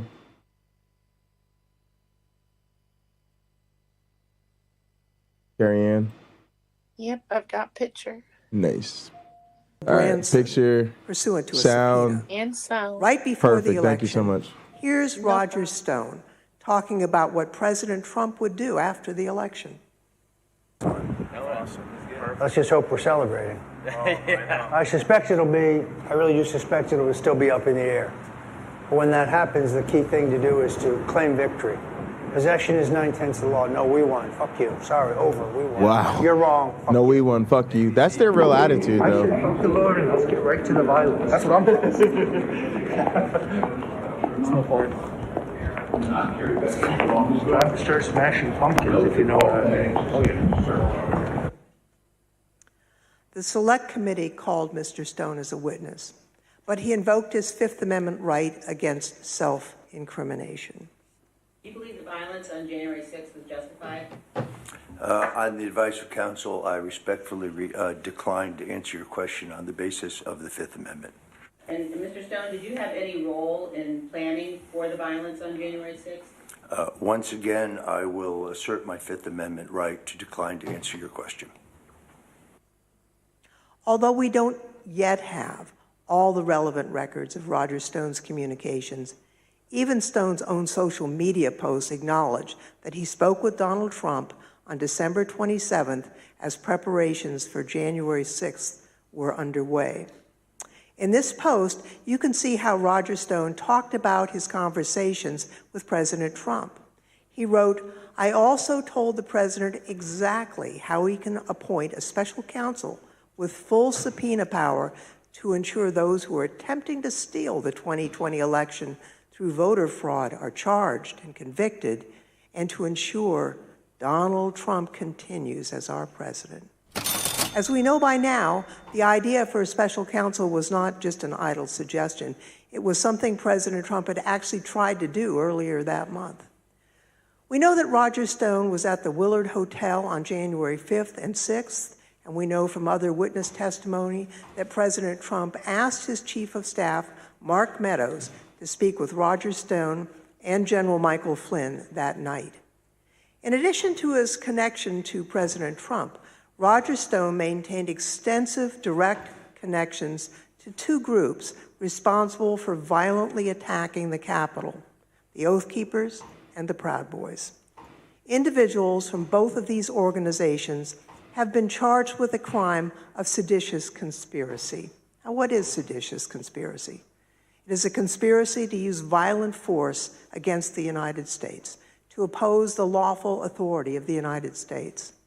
Multiple associates of Roger Stone from both the Oath Keepers and the Proud Boys have been charged with this crime.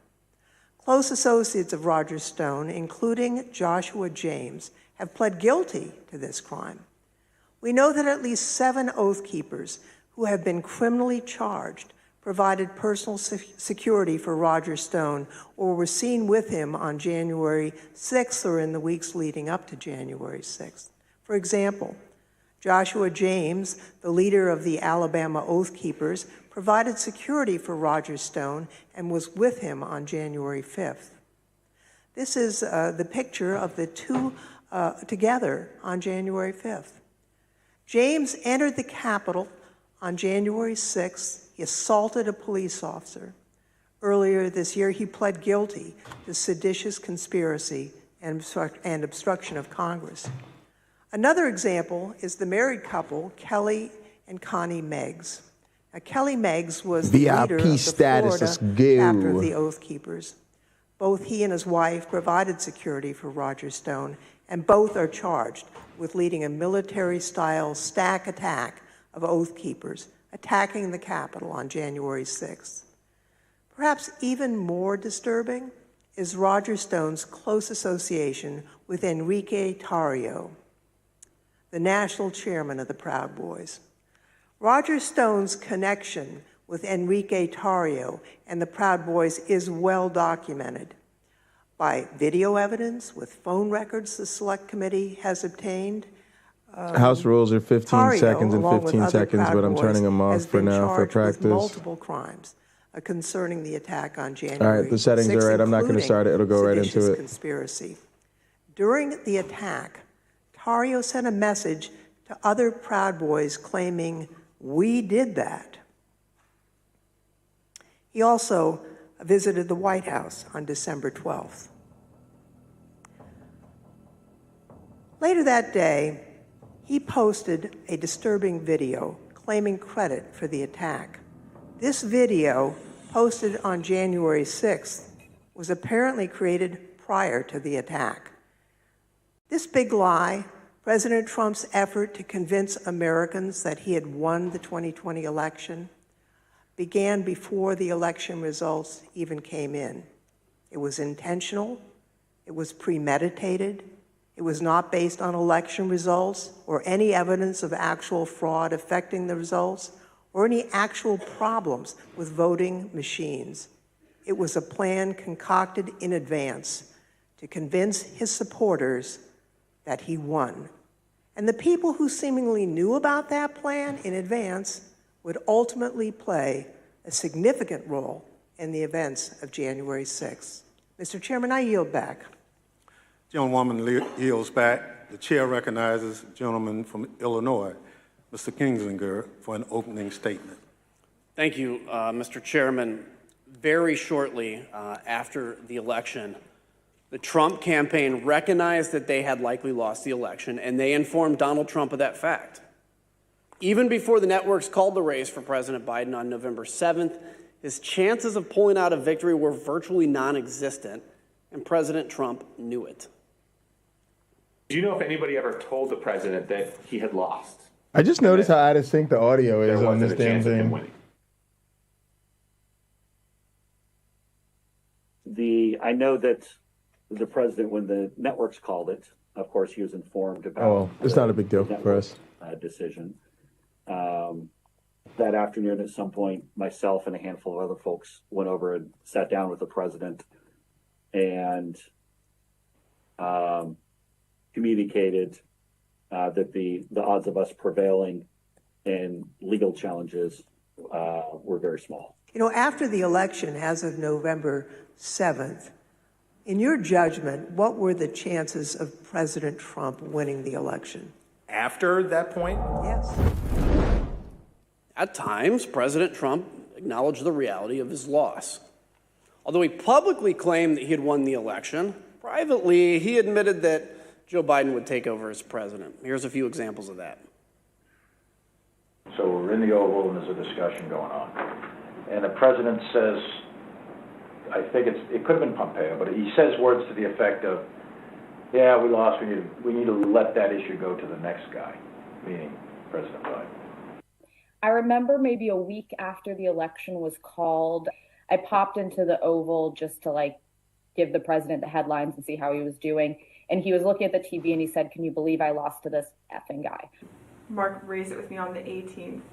And so following that conversation, we're the motorcade ride driving back to the White House. And I said, does the president really think that he lost?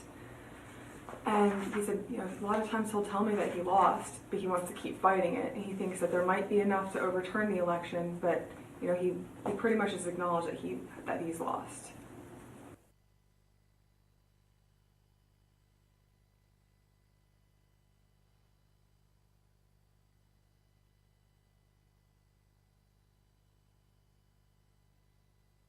Shit, on browser. Hang on, yo.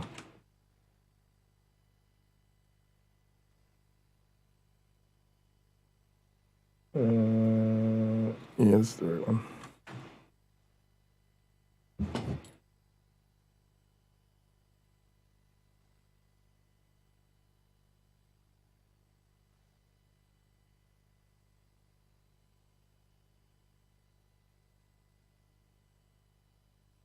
Justice. And our nation's judiciary and our U.S. Department of Justice have that responsibility. A key element of this committee's responsibility is to propose. Yet have. All right, I think we were Kinzinger's open statements. Results of the election. In those hearings, and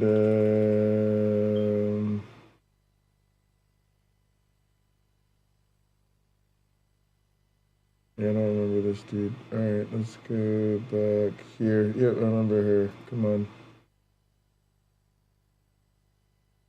Words to the effect of, yeah, we lost, we need to let that issue go to the Damn, next I'm good guy. at this. All right. I remember maybe a week after the election was called, I popped into the Oval just to give the president the headlines and see how he was doing. And he was looking at the TV and he said, "Can you believe I lost to this effing guy?" Mark raised it with me on the 18th. And so following that conversation, we're the motorcade ride driving back to the White House. And I said, does the president really think that he lost? And he said, a lot of times he'll tell me that he lost, but he wants to keep fighting it. And he thinks that there might be enough to overturn the election, but he pretty much has acknowledged that he's lost. knowing that he had lost and that he had only weeks left in office, President Trump rushed to complete his unfinished business. One key example is this. President Trump issued an order for large-scale U.S. troop withdrawals. He disregarded concerns about the consequences for fragile governments on the front lines of the fight against ISIS and al-Qaeda terrorists. Knowing he was leaving office, he acted immediately and signed this order on November 11th, which would have required the immediate withdrawal of troops from Somalia and Afghanistan, all to be complete before the Biden inauguration on January 20th. As you watch these clips, recall that General Keith Kellogg was the national security advisor to the vice president and had served as chief of staff to the National Security Council. Stupid Heart Energy, good to see you. Nerdy in the house. Joint Chiefs of Staff at the Pentagon. UC Love, Iron Charity, appreciate all y'all. It's just a shame Lupin had to go to that baseball game, huh? Signed on November 11th, 2020, ordering ordering that troops be withdrawn from Afghanistan and Somalia? Yes. So I think you might have seen some things where there's a memo or something. That's what happens when you elect a foreign John agent. McEntee to Douglas McGregor. It says, here's your task to get U.S. forces out of Yeah, now we've got Somalia, some political cult, man. This shit is scary. Interviewed and met Colonel Douglas McGregor. We've got that infallible Is it fair to say you dictator. discussed this, I just want to hear. decision I just want to hear of Lupin withdrawing defend from this Somalia and motherfucker. Afghanistan, correct? I don't know if I'm just feeling real aggressive today or And what. that was the position that he was taking over there was senior advisor to the Secretary of Defense. Is that correct? Yes. But I'm on like, that how can you same defend this day, man? Just so I'm clear, he responded back to you that they, meaning DOD leadership, was not going to take any of those steps without an order. Without a directive, yeah. I explained in language that should be in the order while I was in the meeting with McEntee, and this was my answer to him. I said, if you want this to happen, or the president wants this to happen, he's Cheers, got to everybody. Stupid Her Energy. I got some whiskey in here. I know you like that Metallica Black. Let's go. paper for him some key statements. The president directs. This is what's the right word? Boilerplate language. Who within his office drafted the order? Come on, bot. It was myself and one of my assistants. McEntee duly types it up. There it is. All right. There we go. President signs it, and boom, it's over, faxed over, or emailed, scanned over to Caspertel, delivers it to me. Was it by auto pen or was it the president himself signing it? It was the president. I'm feeling it today, y'all. Just a reminder, this Darwin quote, it is not the strongest of the species that survives, nor the most intelligent that survives. It is the one that is most adaptable to change. So cheers to y'all, all y'all that are going through changes in life. Changed your mind about big shit. You've done that superpower thing we could do. I've thought about it and I've changed my mind. But also just thanks to y'all, we're going through a lot of change in the community. We're excited about it. We're taking on new technologies. We're spending more time together offline. We're jumping on new games together. We're making different types of content. We're supporting new content creators. So yeah, let's keep embracing change, y'all. And who obtained that signature? I did. It is odd. It is non-standard. It is potentially dangerous. I personally thought it was militarily not feasible nor wise. And I proceeded to tell the PPO and proceeded to tell McGregor. Nerdy Road and got some beer. Cameron's got the matcha. I never saw anything like that. With a protein shake. Oh no, Cameron. I would do something physical. Cameron's like the workout version of a fucking geek. And no, by the way, that was Got my protein shake and my matcha. who did not agree with getting I raised my glass with resistance bands. departure. Got these serious resistance bands that way I get a couple extra pumps as I'm drinking. Would have been a debacle. Keep in mind, the order was for an immediate withdrawal. It would have been catastrophic. And yet, President Trump signed the order. These are the highly consequential actions of a president who knows his term will shortly end. At the same time that President Trump was acknowledging privately that he had lost the election, he was hearing that there was no evidence of fraud or irregularities sufficient to change the outcome. I remember a call with Mr. Meadows, where Mr. Meadows was asking me what I was finding and if I was finding anything. And I remember sharing with him that we weren't finding anything that would be sufficient to change the results in any of the key states. When was that conversation? Probably in November, mid to late November. I think it was before my child was born. And what was Mr. Meadows' reaction to that information? I believe the words he used were, so there's no there. It would be our job to track it down and come up dry because the allegation didn't prove to be true. And we'd have to, relay the news that, that tip that someone told you about those votes or that fraud or, nothing came of it. Nada.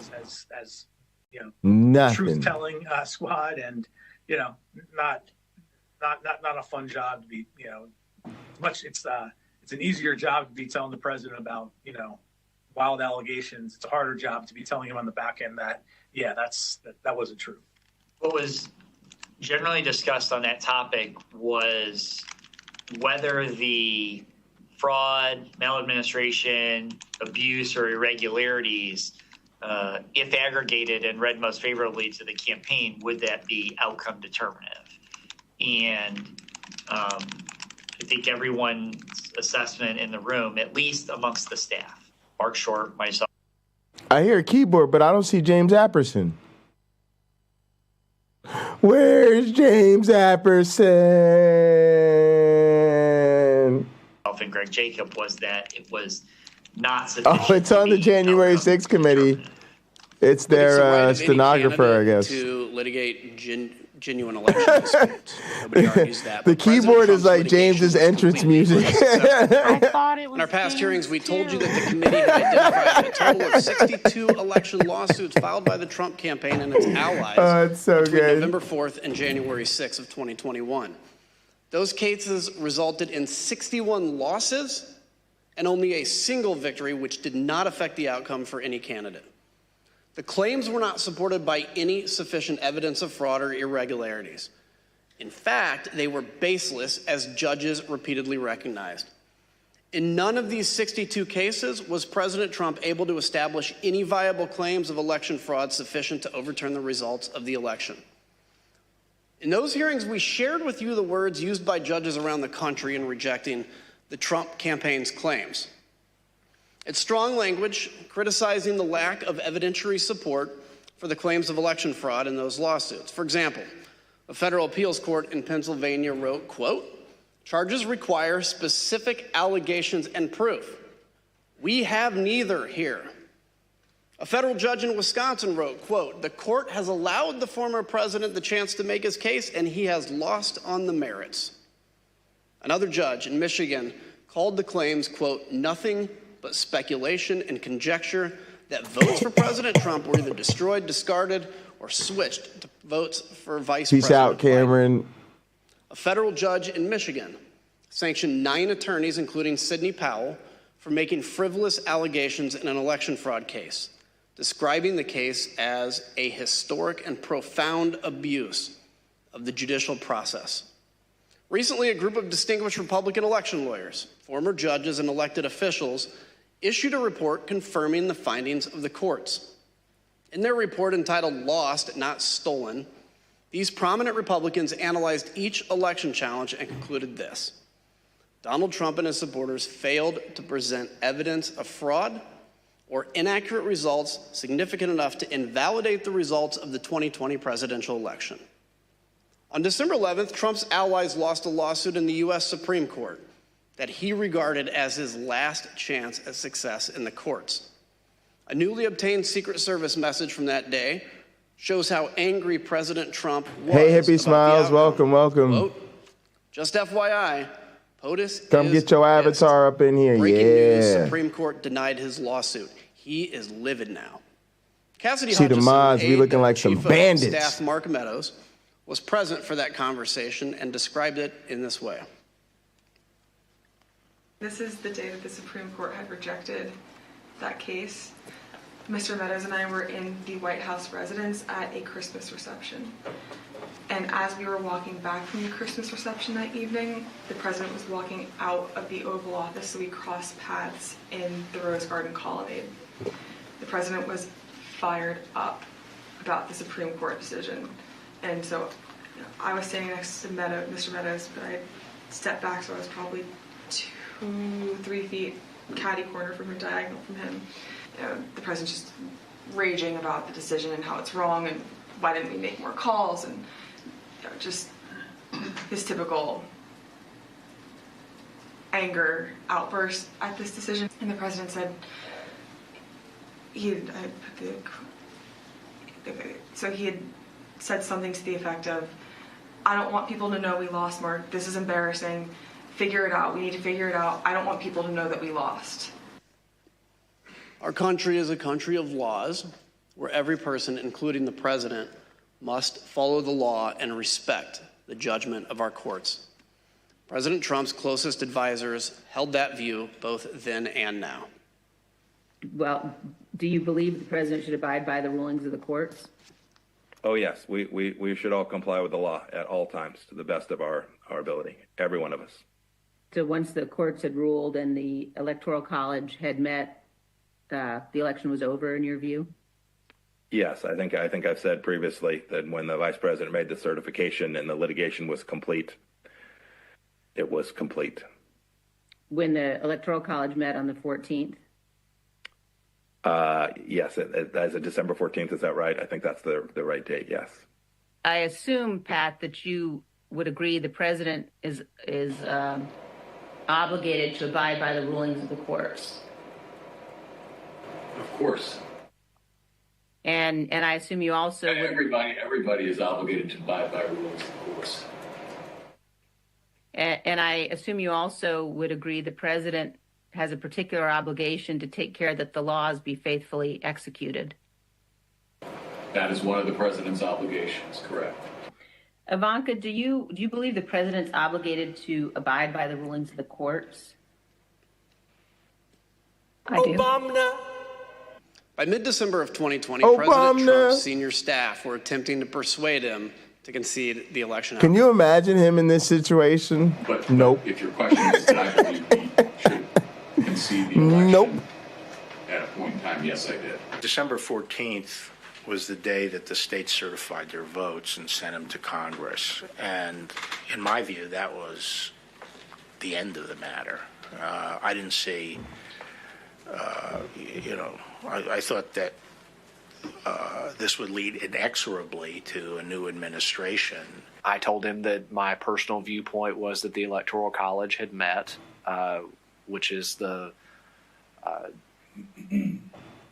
system that our country is set under to elect a president and vice God, when president. are you just wrong? When is it just over? Means for him to pursue litigation was probably closed. And you recall what his response, if any, was? He disagreed. Secretary of Labor Gene Scalia, the son of late Justice Scalia, visited President Trump in mid-December and explained the situation clearly. And so I had to put a call into the president. I might have called on the 13th. We spoke, I believe, on the 14th, in which I conveyed to him that I thought that it was time for him to acknowledge that President Biden had prevailed in the election. But I communicated to the president that when that legal process is exhausted and when the electors have voted, that's the point at which that outcome needs to be expected. I told him that I did believe, yes, that once those legal processes were run, if fraud had not been established, that had affected the outcome of the election, then unfortunately I believed that what had to be done was concede the outcome. Not only did the courts reject President Trump's fraud and other allegations, his Department of Justice appointees, including Bill Barr, Jeffrey Rosen, and Richard Donahue, did as well. President Trump knew the truth. He heard what all his experts and senior staff were telling him. He knew he had lost the election, but he made the deliberate choice to ignore the courts, to ignore the Justice Department, to ignore his campaign leadership, to ignore senior advisors, and to pursue a completely unlawful effort to overturn the election. His intent was plain: ignore the rule of law and stay in power. Mr. Chairman, I yield back. Gentleman yields back. The chair recognizes the gentlewoman from Virginia, Ms. Luria. Thank you, Mr. Chairman. Mid-December was a turning point. President Trump made a decision a choice to ignore the courts and his advisors and to push forward to overturn the election. His efforts to overturn the election were not random or disconnected. Rather, they were part of a coordinated, multi-part plan to ensure that he stayed in power. Donald Trump was the driver behind each part of this plan. He was personally and directly involved. Of course, a key element of the plan was continuing to convince tens of millions of Americans that he did not, in fact, lose. Again, he did this even though his own campaign advisors and his Justice Department officials told him his claims of fraud were wrong. In this video, you'll see that even when top law enforcement officials told the president his election fraud claims were false, he still repeated the claims in the days and weeks that followed. Sometimes, the very next Specifically day. raised the Dominion voting machines, which I found to be among the most disturbing allegations. Disturbing in the sense that I saw absolutely zero basis for the allegations. I told him that it was crazy stuff, and they were wasting their time on that, and it was doing a grave disservice to the country. We have a company that's very suspect. Its name is Dominion. With the turn of a dial or the change of a chip, you can press a button for Trump and the vote goes to Biden. What kind of a system is this? We definitely talked about Antrim County again. That was sort of done at that point because the hand recount had been done and all of that.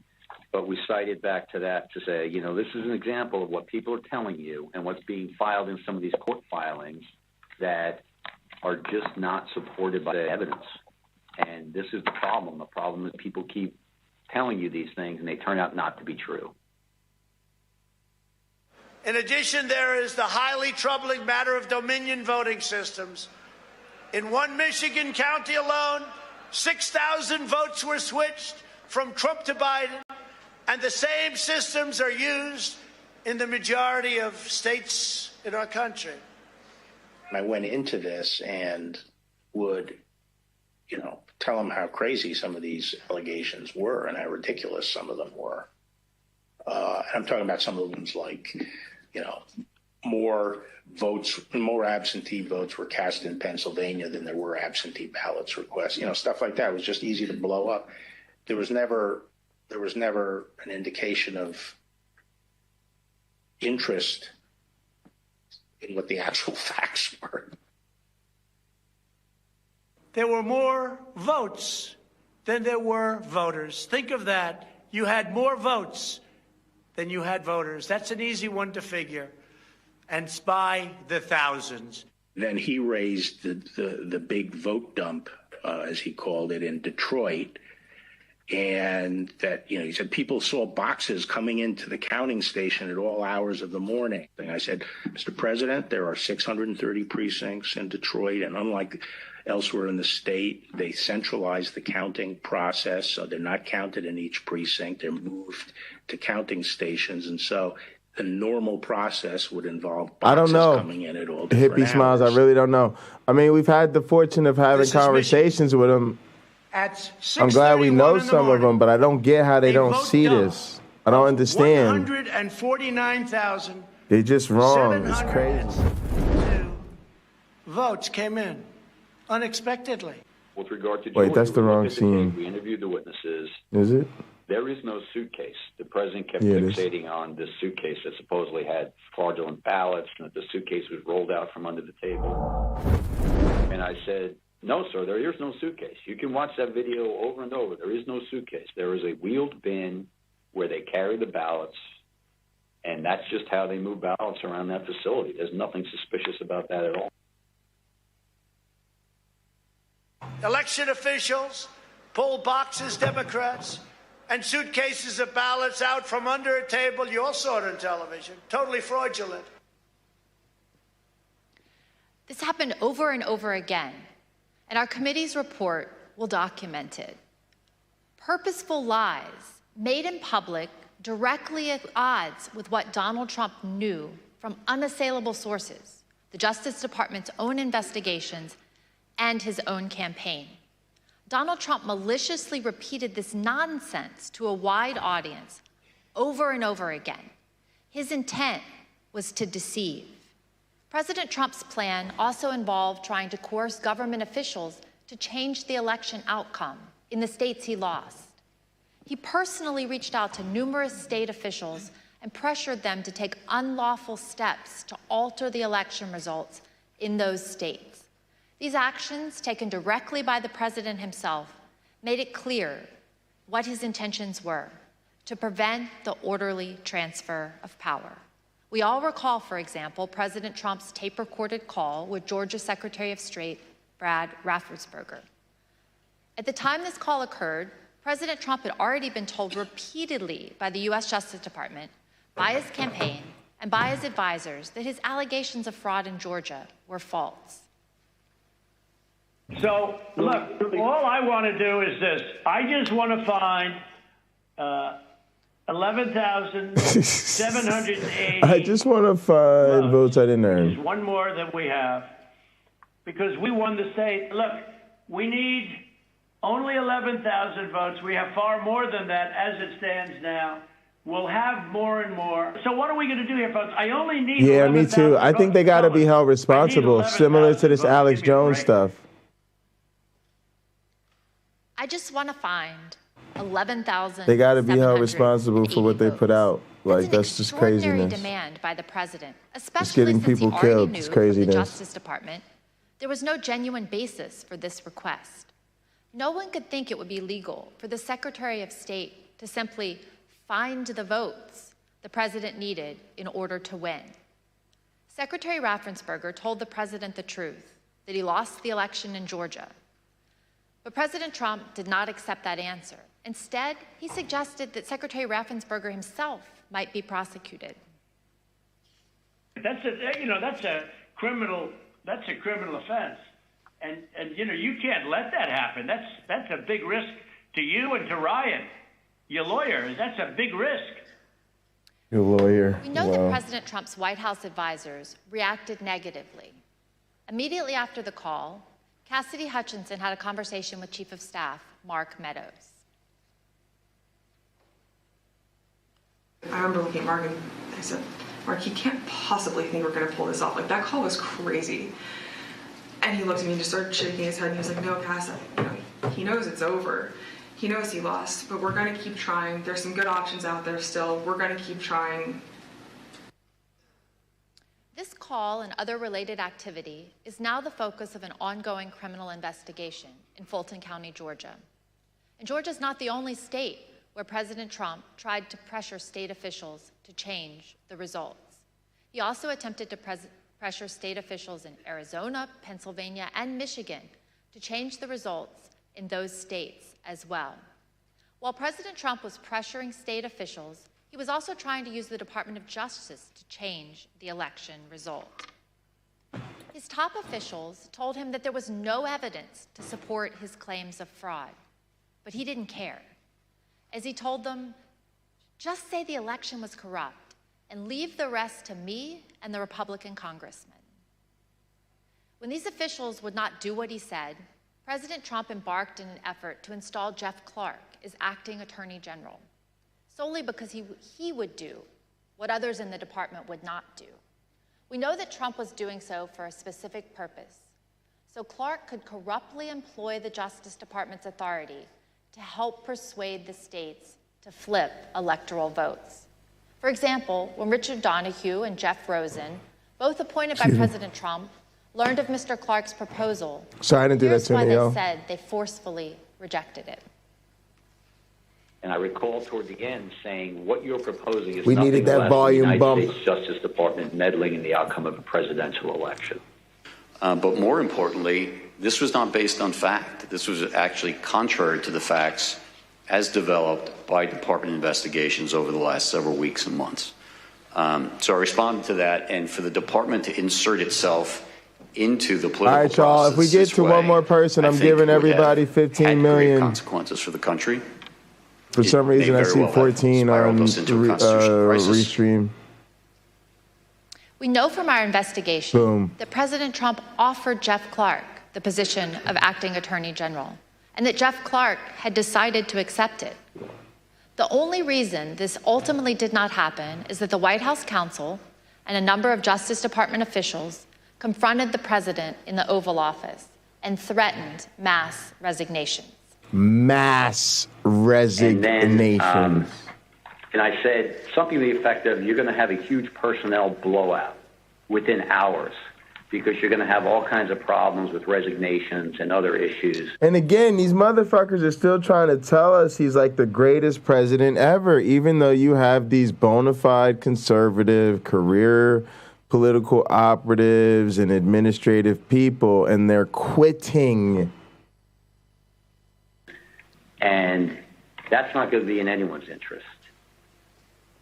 The president ultimately relented only because the entire leadership of the Department of Justice, Snake was right, as well as his White House counsel, threatened to resign.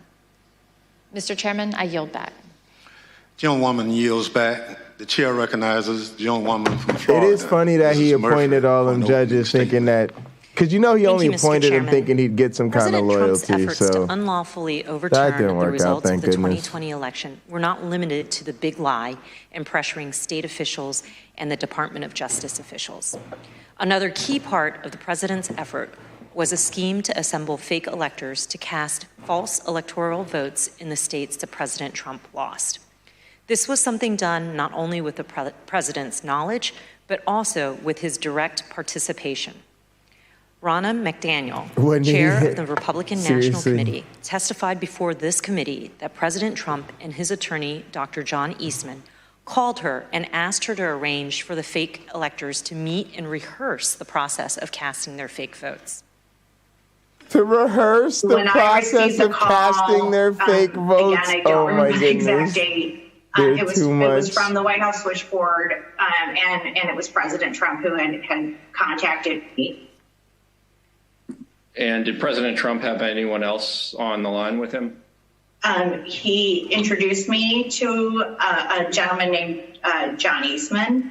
So I vaguely remember him mentioning that he was a professor, and then essentially he turned the call over to Mr. Eastman, who then proceeded to talk about the importance of the RNC helping the campaign gather these contingent electors in case any of the legal challenges. I mean, he might be one of the greatest examples of failing upward. Of any of the states. These fake electors were ultimately part of the I don't really think he's a great con man because he's so transparent. With Trump electors on January I mean, 6th. but he certainly conned a lot of people. As part of this plan, the false electoral slates were sent to the National Archives and to the Capitol.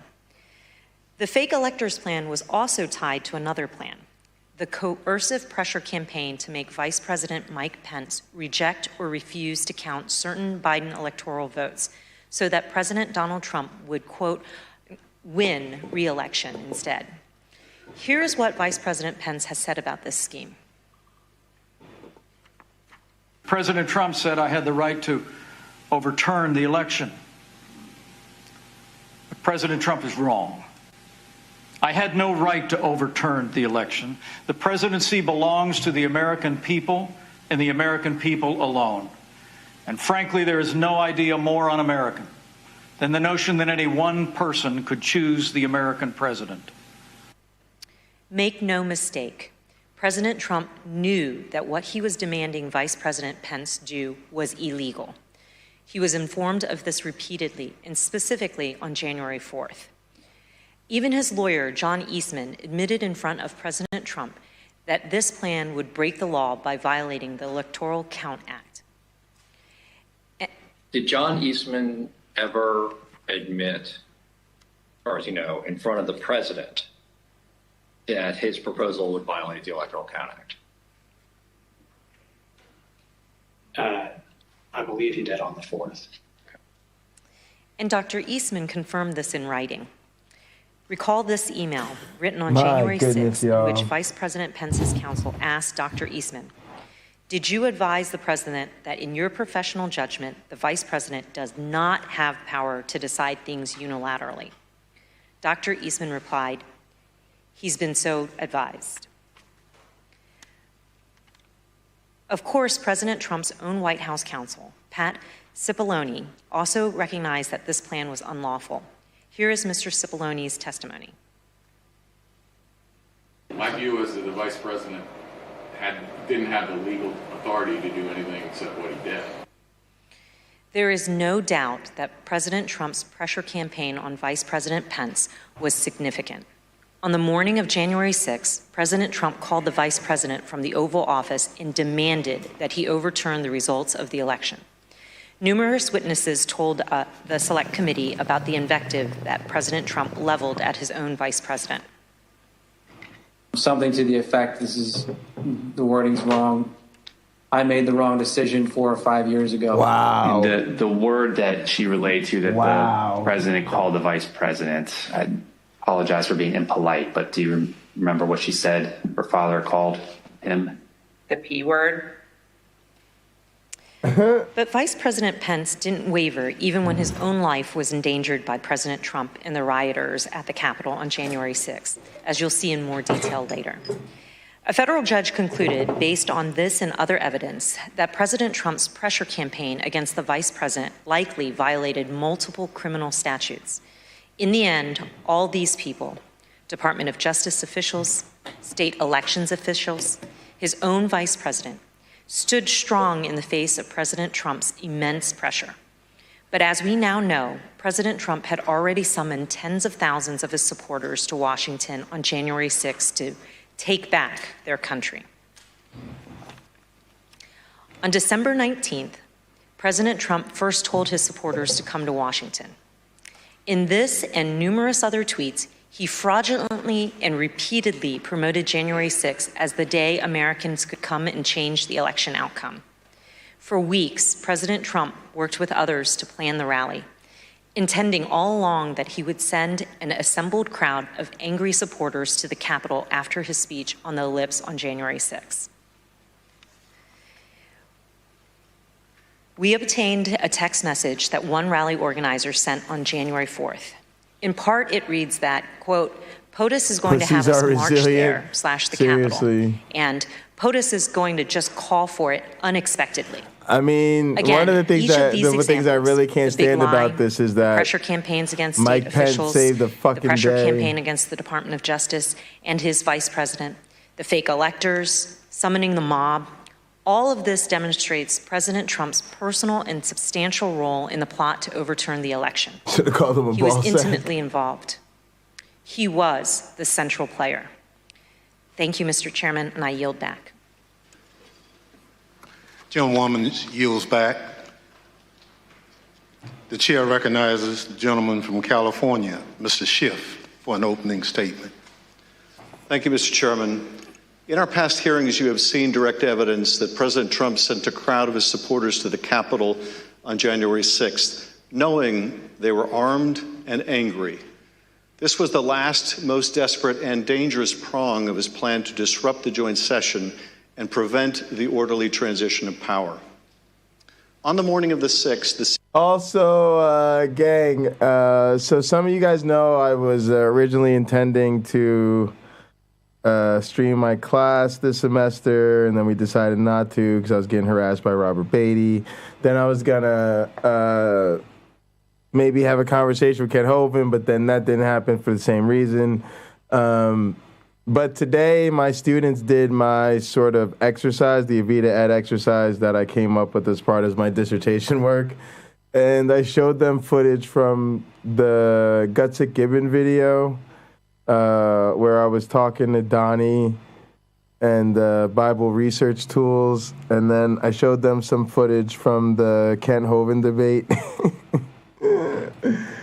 So it was just kind of fun showing them some of the wild shit that we've gotten into on the internet. And so it was just kind of like, yeah, it was I was trying to just show them that, you know, the stuff they learn in the class isn't just historical, that it's what we still deal with now, and that the things they're learning in the class are exactly how I approach these situations. But it was definitely a lot of fun.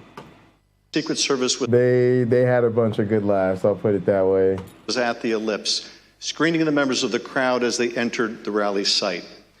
And they noticed something significant about the crowd. Tens of thousands of people were outside the rally site, but did not want to go through the magnetometers, the metal detectors that were used to screen for dangerous weapons. Since our last hearings, the Select Committee has received greater cooperation from the Secret Service. Nevertheless, Secret Service text messages from this period were erased in the days and months following the attack on the Capitol, even though documents and materials related to January 6th had already been requested by the Department of Justice and Congress. But we were able to obtain nearly 1 million emails, recordings, and other electronic records from the Secret Service. Over the month of August, the Select Committee began its review of hundreds of thousands of pages and multiple hours of that material, providing substantial new evidence about what happened on January 6th and the days leading up to it. That review continues. The funny thing, though, Nerdy, is that if he would have erased this fucking video evidence with the boxes and shit, he might have kept his ass out of that particular fire, and that might be the one that gets him. I'm telling y'all, I have a suspicion. I know he's Teflon Don, and the motherfucker just seems to be untouchable, but I feel like if they get him, there's a really good chance it's gonna be them fucking boxes. This nigga's gonna deal with all of these motherfucking controversy after controversy, crime after crime, disgusting act upon disgusting act, and it's gonna be moving around them fucking boxes that gets him. What you're about to hear is just a sample of the new and relevant evidence that we have received. But I don't know. Mounting evidence before maybe they should get him for an insurrection. Violence. And not just violence generally, but violence directed or tax at the fraud. Capitol. Intelligence about this risk was directly available any to of the the U.S. Secret Service and others business in the White House deals he's fucked in people advance over of the on. Lib speech, in advance Or alleged of the march to the personal Capitol. attacks. The committee has shown evidence that President Trump was aware of the risk of violence.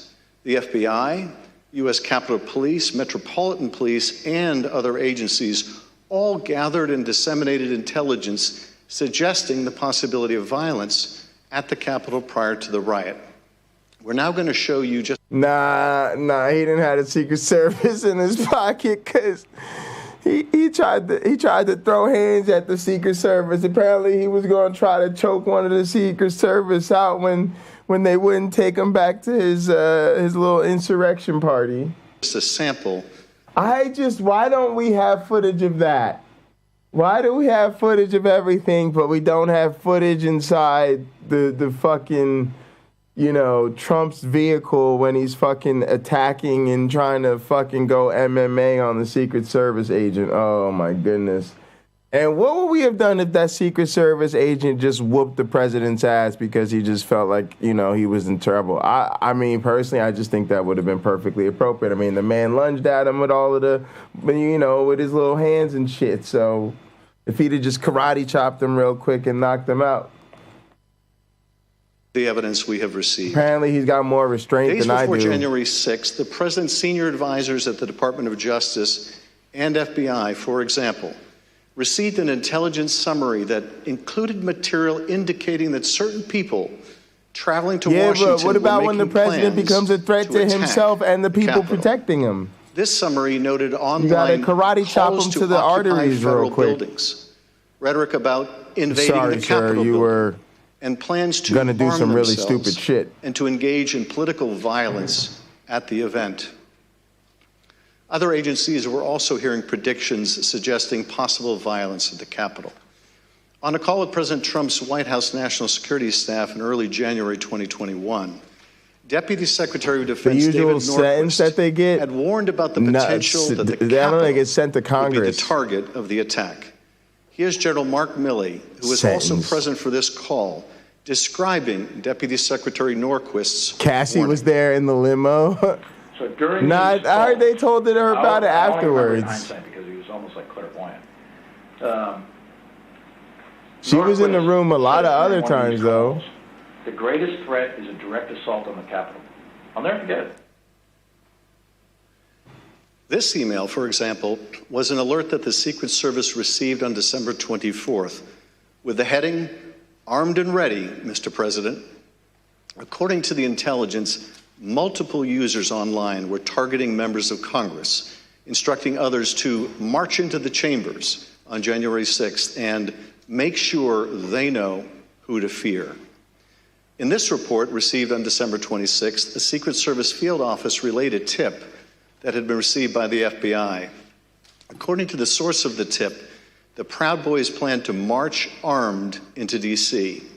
They think that they will have a large enough group to march into D.C. armed, the source reported, and will outnumber the police so they can't be stopped. The source went on to say, their plan is to literally kill people.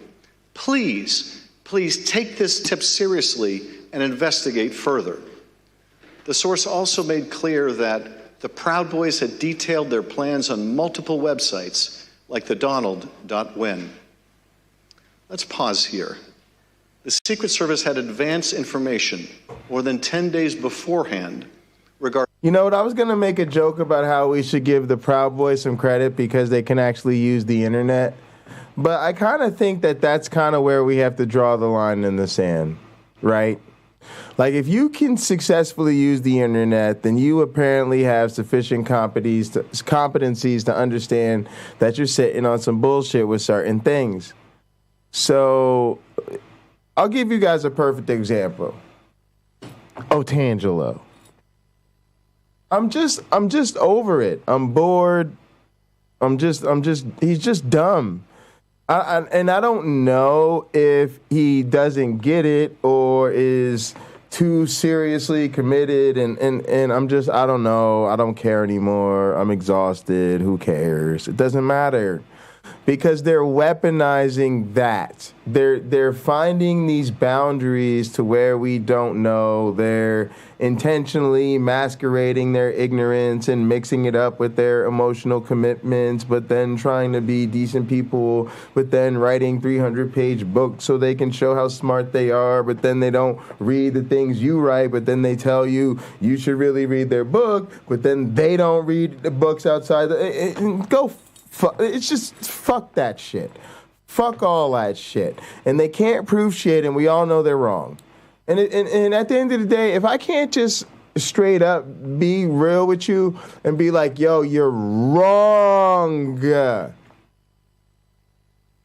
If I ask Stupid Whore Energy right now, you know, how do you make a sex on the beach? Here's the truth. I was a bartender. She's probably a bartender. I don't remember how to make sex on the beach. She probably does.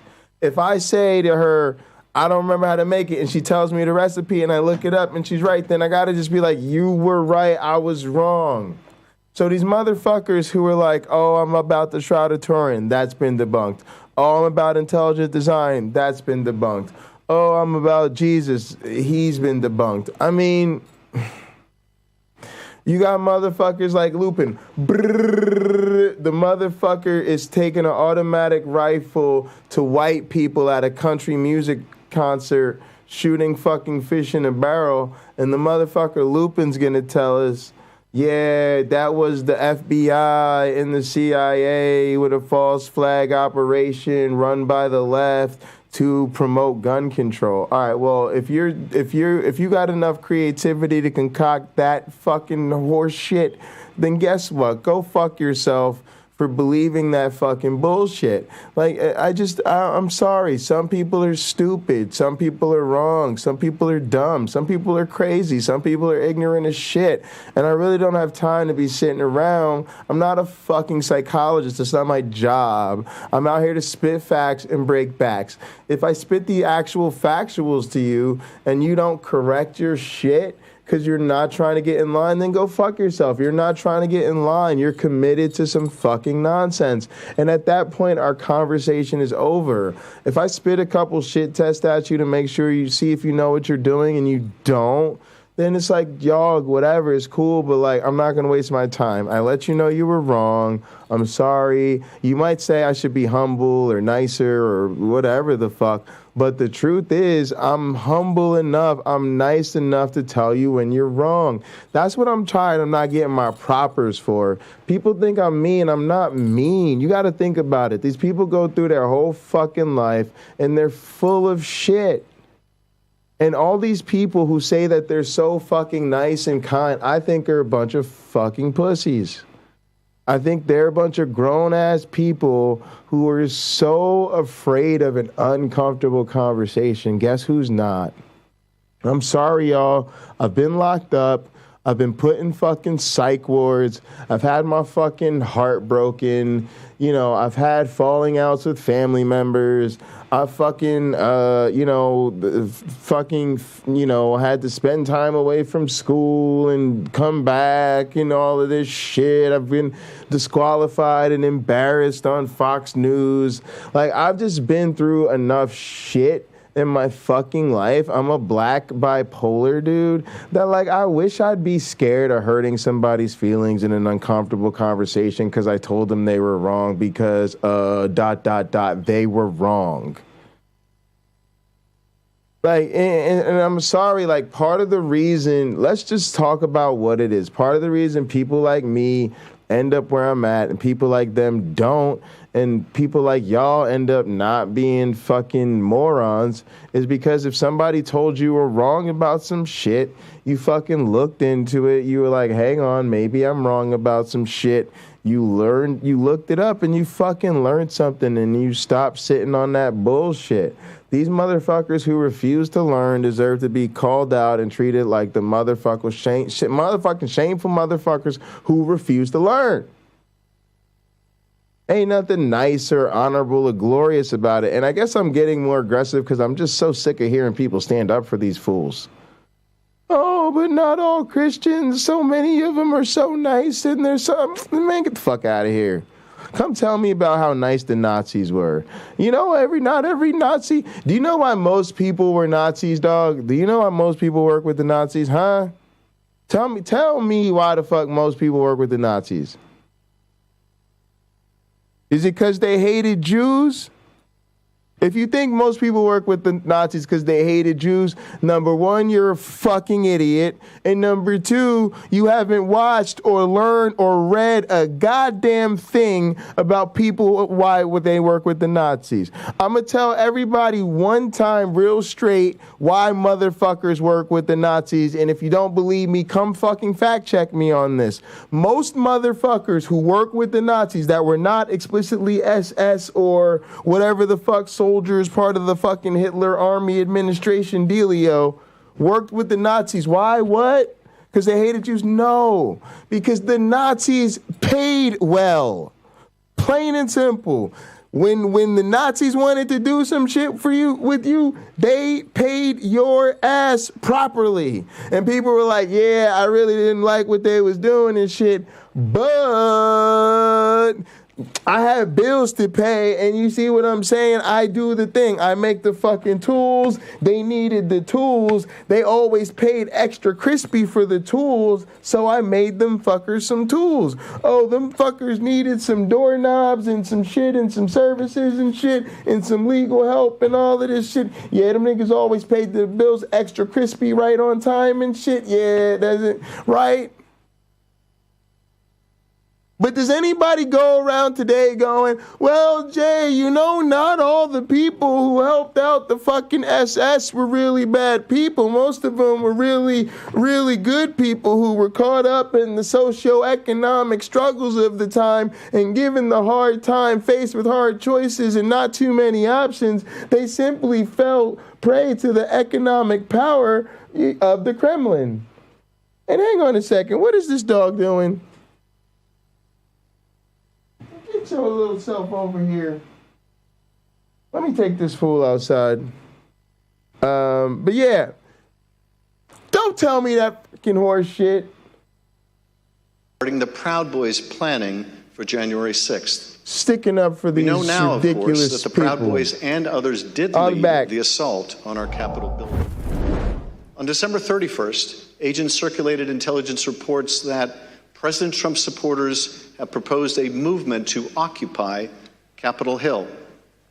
In particular, they flagged spikes in violent hashtags like "We Are the Storm," 1776 Rebel, and Occupy Capitals. On January 5th, a Secret Service open source unit flagged a social media account on the Donald.win that threatened to bring a sniper rifle to a rally on January 6th. The user also posted a picture of a handgun and rifle with the caption, "Sunday Gun Day," providing Overwatch January 6th will be wild. Later, on the evening of January 5th, the Secret Service learned during an FBI briefing that right-wing groups were establishing armed QRFs, or Quick Reaction Forces, readying to deploy for January 6th. Groups like the Oath Keepers were standing by at the ready should POTUS request assistance. By invoking the Insurrection Act, agents were informed. As we all know now, the Oath Keepers did play a specific role on January 6th and had stashed weapons in Virginia for further violence that evening. Also on that day, the Secret Service was readying its security precautions for the President's speech at the Ellipse the next day. A Secret Service deputy chief instructed agents to add certain objects to the list of items that would be prohibited at the rally site, including ballistic vests, tactical vests, armored or not, and ballistic helmets. By the morning of January 6th, it was clear that the Secret Service anticipated violence. It felt like the calm before the storm, one agent predicted in a Protective Intelligence Division chat group. Another remarked how agents were watching the crazies on live stream. By 9:09 that morning, the Secret Service could also see that many rally-goers were assembled outside the security perimeter. One agent emailed, possibly because they have stuff that couldn't come through, would probably be an issue with this crowd. Just a thought. By 9:30 that morning, agents reported more than 25,000 people outside the rally site. An hour later, the Secret Service reported that the crowd was on the mall watching, but not in line. The head of the President's Secret Service Protective Detail, Robert Engel, was specifically aware of the large crowds outside the magnetometers. He passed that information along to Tony Ornato, who worked for Mark Meadows in the Chief of Staff's office. The documents we obtained from the Secret Service make clear that the crowd outside the magnetometers was armed and the agents knew it. Take a look at what they were seeing and hearing on the ground. One report from the rally site at 7:58 a.m. said, some members of the crowd are wearing ballistic helmets, body armor, carrying radio equipment, and military-grade backpacks. Another, from 9:30 a.m., said that there were possibly OC spray, meaning pepper spray, and or plastic riot shields. At 11:23 a.m., agents also reported possible armed individuals, one with a Glock, one with a rifle. Over the next hour, agents reported possible man with a gun reported, confirmed pistol on hip located in a tree, and one detained at 14th and I Street Northwest. Individual had an assault rifle on his person. Minutes before President Trump began his speech, members of the Federal Protective Service, an agency tasked with protecting federal buildings, were alerted about an arrest of a protester with a gun on his waistband. And during the speech, the weapons-related arrests continued. At 12:13 p.m., United States Park Police arrested a man with a rifle in front of the World War II memorial. These agents remarked on the number of weapons that had been seized that day, speculating that the situation could get worse. With so many weapons found so far, you wonder how many are unknown, one agent wrote at 12:36 p.m., could be sporty after dark. At 12:47 p.m., another agent responded, no doubt. The people at the Ellipse said they are moving to the Capitol after the POTUS speech. As the documents we received make clear, the Secret Service was aware of weapons possessed by those gathered at rallies in D.C. as early as the evening before. Take this document, for instance, which details multiple arrests in the crowds demonstrating on January 5th. Those arrests were for weapons offenses, handguns, high-capacity feeding devices, ammunition. What the Secret Service saw on the 6th was entirely consistent with the violent rhetoric circulating in the days before the joint session on pro-Trump websites, at times amplified by the president's own advisors. On one of these sites, as you've heard, one of those was called the Donald.win. The Select Committee has obtained a text message that Jason Miller, a senior communications advisor, sent to Mark Meadows less than a week before January 6th. "I got the base fired up," he wrote in all caps. He sent a link to this page on the Donald.win. The linked web page had comments about the joint session of Congress on January 6th. Take a look at some of those comments. "Gallows don't require electricity. If the filthy commie maggots try to push their fraud through, there will be hell to pay. Our lawmakers in Congress can leave one of two ways. One, in a body bag. Two, after rightfully certifying Trump the winner."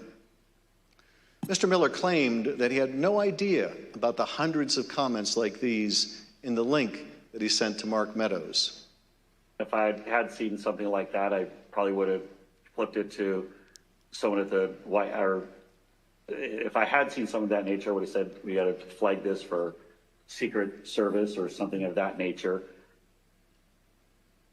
But the Trump administration was aware of this type of violent rhetoric prior to January 6th. In fact, as we have seen, the Secret Service and other agencies knew of the prospect of violence well in advance of the president's speech at the Ellipse. Despite this, certain White House and Secret Service witnesses previously testified that they had received no intelligence about violence that could have potentially threatened any of the protectees on January 6th, including the vice president. Evidence strongly suggests that this testimony is not credible, and the committee is reviewing additional material from the Secret Service and other sources. The Secret Service was monitoring this kind of online activity and was sharing and receiving the results of that effort. They work closely with other agencies, sharing intelligence about the joint session of Congress derived from social media and other sources. The same day Jason Miller sent his text message, agents received reports about a spike in activity on another platform called Parler. This was December 30th. In this email, an agent received a report noting a lot of violent rhetoric on Parler directed at government people and entities, including Secret Service protectees. One of these protectees was Vice President Pence, perhaps the primary target of President Trump's pressure campaign in the days leading up to January 6th. The day before the joint session, on January 5th, Secret Service was aware of increased chatter focused on Vice President Pence, in particular, whether he would do what President Trump wanted him to do, reverse the results of the election in the joint session the next day, January 6th. On the morning of the 6th, agents received alerts of online threats that Vice President Pence would be, quote, a dead man walking if he doesn't do the right thing.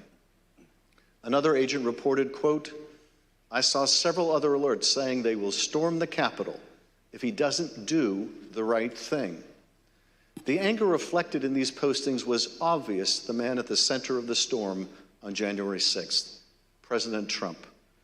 On the evening of January 5th, President Trump gathered a few of his communications staffers in the Oval Office. The door was open, allowing the president and others assembled there to hear the sounds of the crowd gathered at Freedom Plaza just a few blocks from the White House. President Trump could tell that his supporters were riled up. Here again is Judd Deere, a deputy White House press secretary, describing the president's reaction. he fairly quickly moved to how fired up the crowd is, or was going to be. And what did he say about it? Just that they were fired up, they were angry, they feel like the election has been stolen, that the election was rigged, that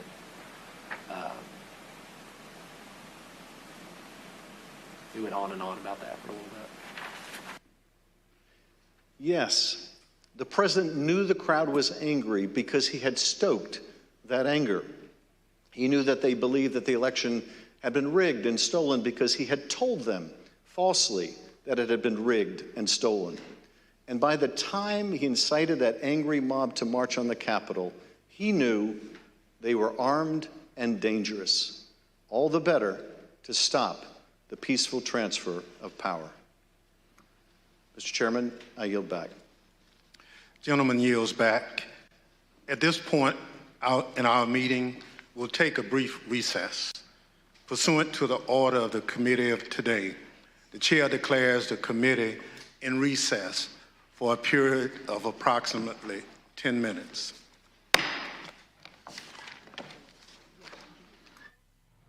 A brief break in today's hearing looking at former President Trump's state of mind. Vice Chair Liz Cheney saying the central cause of January 6th was one man, Donald Trump. The committee is asserting that President Trump knew he lost the 2020 presidential election and yet kept up a charade publicly claiming he had won.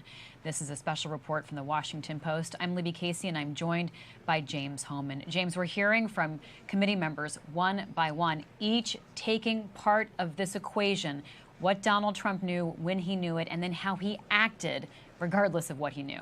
Absolutely. The effort here, Libby, has been clear. They want to make Donald Trump central to this story, that this was not people being rogue, that this was not spontaneous, that even before January 6th, whether it was Roger Stone on the documentarian tape or Amy Kremer texting Mike Lindell, that Trump planned to encourage people to march on the Capitol even before the rally, and as we just saw there, knew that the crowd was fired up, knew that people had weapons in the crowd when he told them to march on the Capitol. Yeah, you just pivoted to an important point, James, because there's the question of President Trump wanting to go to the Capitol, which we have a lot of evidence showing that he wanted to go, he demanded to go to the Capitol. But then you made an important pivot, this question of who he knew he was sending to the Capitol, the fact that they were armed, the fact that they were riled up, because otherwise a supporter of President Trump could say, look, he wanted to go to the Capitol and have his voice heard there. Right, and this is key to intent and key to state of mind, which is a term, you get into when you start talking about a potential legal case. Obviously, this is more of a political indictment than a legal indictment, but mens rea, which is intent. And so you hear the replay of the Washington Post's reporting. We obtained the audio of Trump's call with Georgia Secretary of State Brad Raffensperger, where he's saying, come on, fellas, I just need 11,000 votes. It gets into his state of mind. You see the tape where senior officials in his campaign, at the Justice Department, and in the White House are saying these conspiracy theories are bunk. And then the committee was playing us tape, saying 1 day later, 6 days later, 4 days later, where Trump was repeating something that he had been told by his own team wasn't.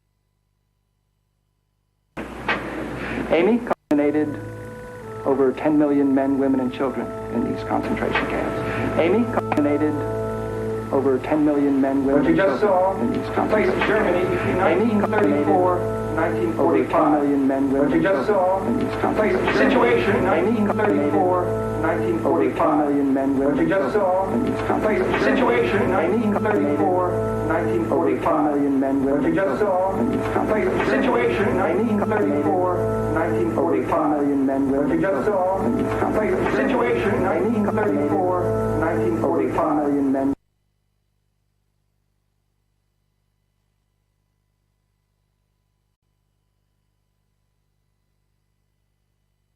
Contempt charges of some of the folks who would not comply with their subpoenas. But the police officers were here, and I've spoken with them at the beginning. I got to get that going in a wrestling promo. Hearings and meetings, like some kind of monstrous loop. The committee has found, and the officers have told me that they want answers, that they have been waiting for answers, and that they put their bodies on the line. They've been waiting for them answers, bruh. Members of Congress to do something, to find out what they can. But yes, they're here in attendance.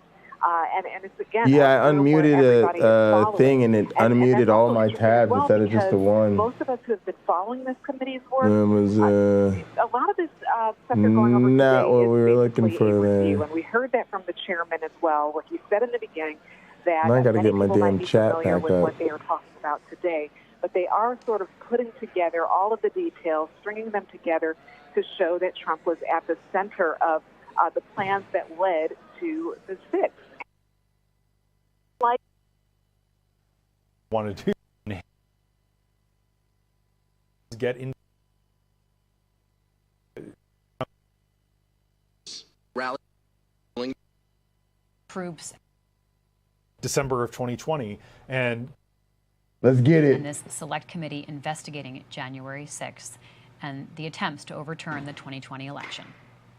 Chair recognizes the gentleman from California, Mr. Aguilar, for an opening statement. Thank you, Mr. Chairman. In the morning of January 6th, President Trump knew that the crowd was angry. He knew that they were armed and dangerous, and he knew that they were going to the Capitol. It's important to understand the lengths the president was willing to go to physically be at the Capitol because it was part of his strategy to disrupt Congress and to stay in power.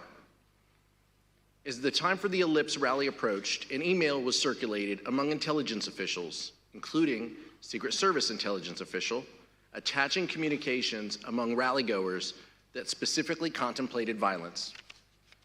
Trump has given us marching orders.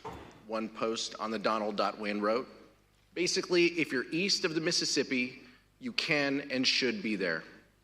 Advance on the Capitol. Keep your guns hidden. Don't fuck around. Full kits, 180 rounds minimum for main rifle, another 50 for sidearm per person. What is clear from this record is that the White House had more than enough warning to warrant stopping any plan for an Ellipse rally and certainly for stopping any march to the Capitol. And as evidence from our prior hearings has suggested, the president was aware of this information. But despite awareness of the potential for violence and weapons among the crowd, the Ellipse event nevertheless went forward, and Donald Trump instructed the angry crowd, some of whom were armed, to march to the Capitol. As my colleague Mr. Schiff just described, the Secret Service reported that thousands in the crowd near the Washington Monument would not enter the rally area because magnetometers used in screening attendees would detect any prohibited items they carried. Mr. Trump knew this. His Secret Service had told him about it that morning. Even in spite of these warnings, Cassidy Hutchinson overheard the president say this shortly before he took stage. He wanted it full, and he was angry that we weren't letting people through the mags with weapons, what the Secret Service deems as weapons and our weapons. I was in the vicinity of a conversation where I overheard the president say something to the effect of, I don't effing care that they have weapons. They're not here to hurt me. Take the effing mags away. Let my people in. They can march to the Capitol from here. Let the people in. Take the effing mags away. And when he went on stage, President Trump himself asked law enforcement to let his supporters in the rally site. And I'd love to have, if those tens of thousands of people would be allowed, the military, the Secret Service, and we want to thank you, and the police, law enforcement, great, you're doing a great job. But I'd love it if they could be allowed to come up here with us. Is that possible? Can you just let them come up, please? President Trump then told his supporters to march to the Capitol. Let's pause at this point to consider President Trump's state of mind, his motivation at this moment. By that point, it was known to Secret Service that members of the crowd were armed. President Trump had been told, and there was no doubt that President Trump knew what he was going to do, sending an angry mob, a number of whom were clad in tactical gear and military garb, armed with various weapons, to the Capitol. There's no scenario where that action is benign. And there's no scenario where an American president should have engaged in that conduct. It did not matter whether President Trump believed the election had been stolen or not. This could not be justified on any basis for any reason. You may also recall testimony from our summer hearings regarding Mr. Trump's efforts to lead the mob to the Capitol himself in his angry altercation in the presidential SUV when the Secret Service told him it was far too dangerous for him to go. As we detailed in testimony from the Metropolitan Police and White House personnel during our July 21st hearing, information about the altercation was widely known. So widely known that one former White House employee with national security responsibilities explained that this information was in fact water cooler talk in the White House complex. As that professional told us, they remember hearing in the days after January 6th how angry the president was when he was in a limo that afternoon.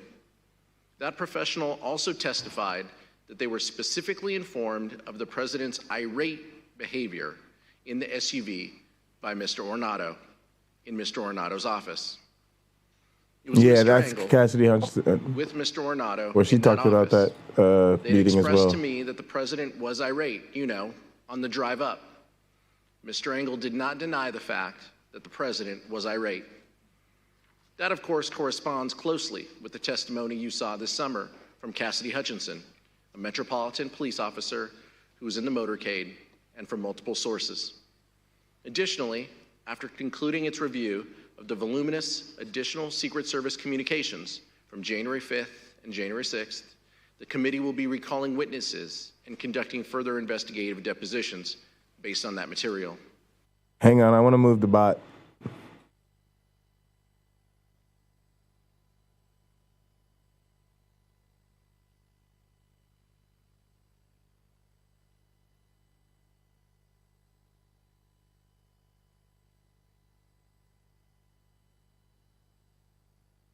The bar.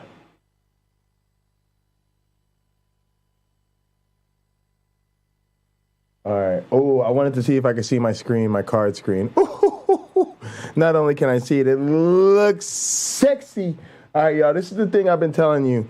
This is the thing I've been saying. You could do this. Watch this. If you want, see, this is like nice full screen layout that you get in screen share view. You can do this. You can hide the chat because you only need to see the chat if there's a new one. If a new one comes up, you'll get the little bubble will show you the thing. And then you can hit this. Watch this. Boom. Ooh. Ooh, that's how me and Wayne rock it. That's how the big kids do. That's how the big kids do the commentary so you can see your monitor. You get the full monitor. Oh, nice. I'm getting nice with this gather, y'all.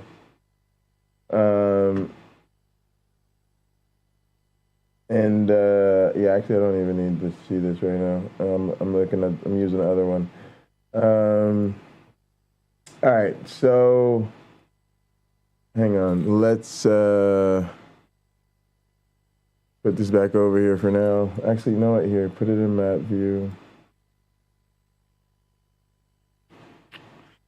And then you gotta share the screen. All right, here we go.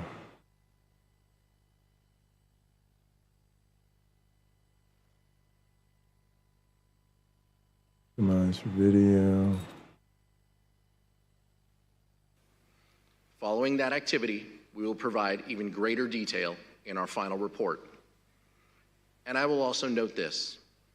The committee is reviewing testimony regarding potential obstruction on this issue, including testimony about advice given not to tell the committee about this specific topic.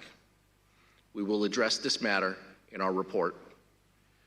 We also want to remind you now of how security professionals working in the White House complex and who reported to national security officials responded when they learned that Mr. Trump intended to lead the mob to the Capitol. To be completely honest, I'm gonna hook y'all up with 7 million. I got 7 people in Restream. I'm gonna hook y'all up with 7 million pocket change for. Appreciate y'all staying through the break. Let me try to do it with a command. Also, we all knew what that indicated and what that meant. That this was no longer. Actually, I see 8 now, so I'll do that. To move to something else if he physically walked to the Capitol. All? I don't know if you want to use the word insurrection, coup, Does whatever. all work? We all knew that this would move from a normal, democratic, public event into something else. Why were we alarmed? Right.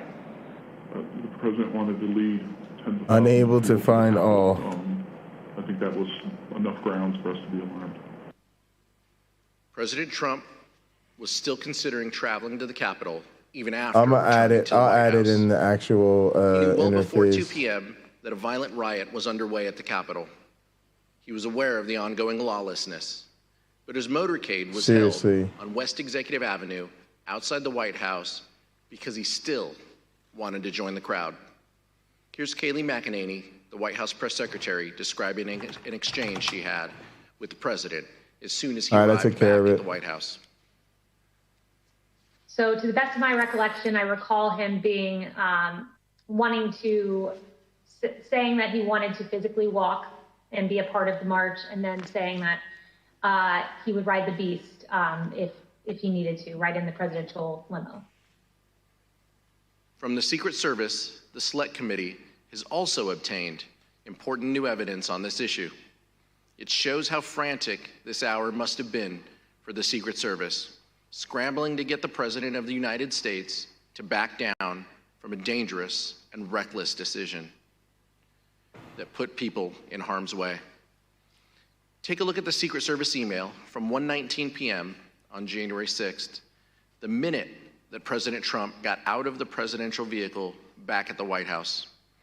As soon as the president left his motorcade, leadership from the Secret Service contacted Bobby Engel, the lead agent for the presidential detail, and warned him that they were, quote, concerned about an OTR, an off-the-record movement, to the Capitol.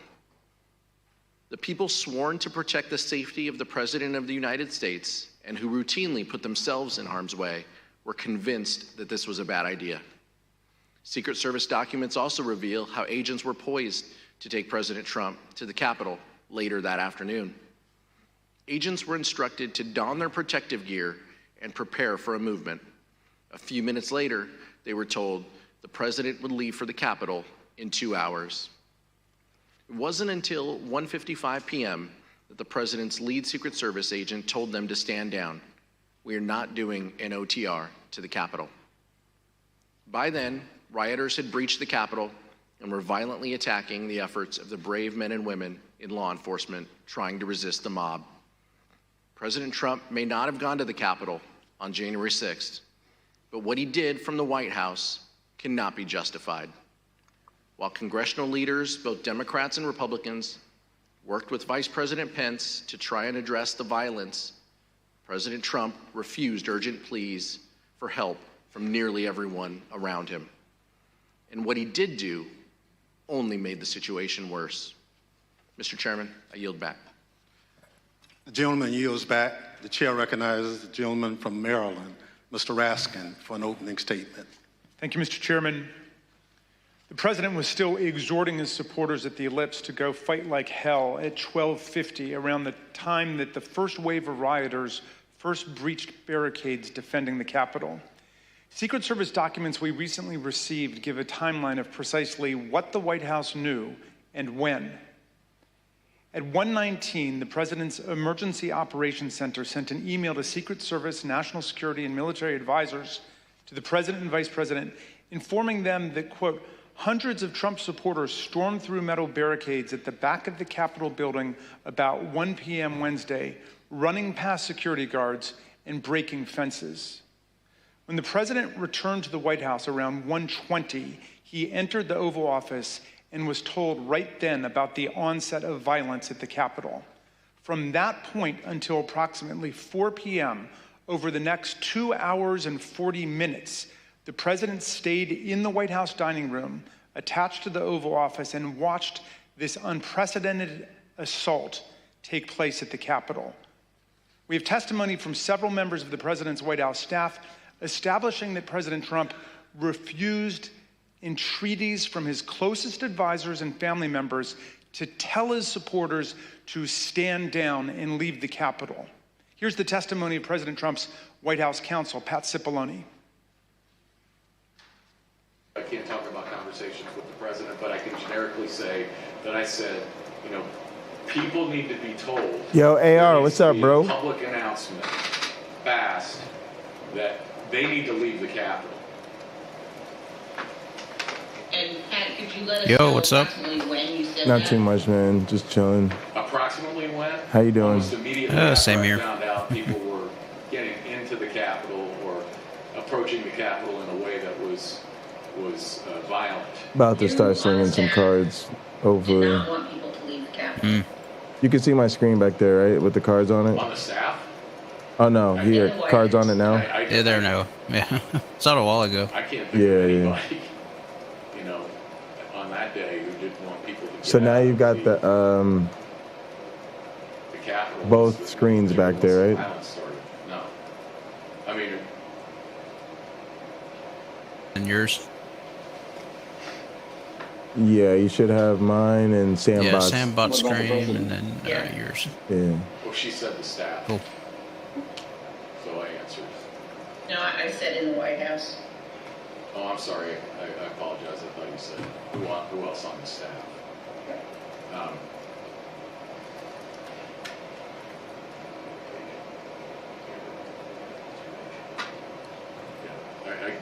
I can't reveal. Right now I'm communications, procrastinating but on playing obviously cards. That's how tired. That's how fucking lazy I'm feeling.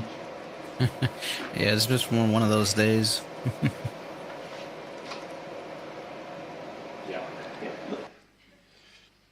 Mr. Cipollone's testimony is corroborated by multiple other White House staff members, including Cassidy Hutchinson. Here's Ms. Hutchinson describing what she heard from Mark Meadows. He had said something to the effect of, you heard him, Pat. He doesn't want to do anything more. He doesn't think they're doing anything wrong. A former White House employee with national security duties similarly recalled an exchange between Mr. Cipollone and Eric Hirschman about President Trump's inaction against the mob assault underway at the Capitol. Mr. Hirschman said something to Mr. Cipollone. He seemed to relay that, the president didn't want anything done. I don't know how people can defend this man. Important political allies, family members, and senior staff all begged him to tell his supporters to disperse and go home. They included Sean Hannity, Laura Ingraham, and other allies at Fox News, his son, Donald Trump Jr., the House Minority Leader, Kevin McCarthy, others in Congress and officials in the cabinet and the executive branch. All of them made appeals to Donald Trump, which he rejected and he ignored. The Select Committee interviewed several people who were in the dining room with Donald Trump that afternoon, and every single one of these witnesses Honestly, told us dude, I that just he was feel like if watching you support this violent dude, battles rage you don't on care about the television. truth. Like I Did don't know. not call his I don't know. Secretary of Defense or the National It's Guard, hard. the Chief of the Yeah, you Capitol definitely Police, don't or wanna the Chief of think. the Metropolitan At least not for Department. yourself. Yeah. And to your knowledge, was the president in that private dining room the whole time that the attack on the Capitol was going on?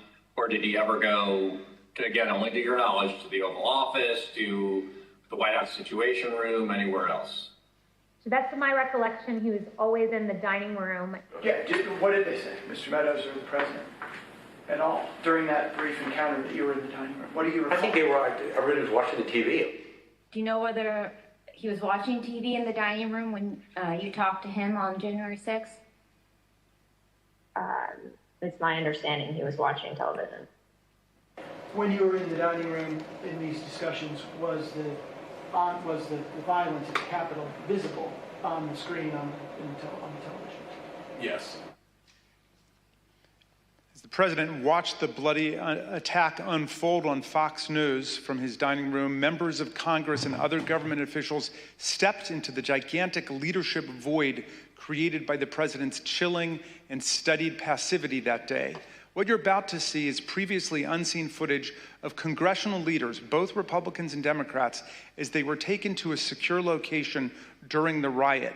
You'll see how everyone. Well, I mean, that's the way to go. To stop the violence. We're gonna have to reset the pocket change. We got to do something about all this inflation. To put down the violence and secure the Capitol complex. Not just Democrats like Speaker Nancy Pelosi and House Majority Leader Steny Hoyer, but Republicans like Vice President Pence, Senate Majority Leader Mitch McConnell, Majority Whip John Thune, and countless other appointees across the administration. All of them did what President Trump was not doing, what he simply refused to do. Take a listen.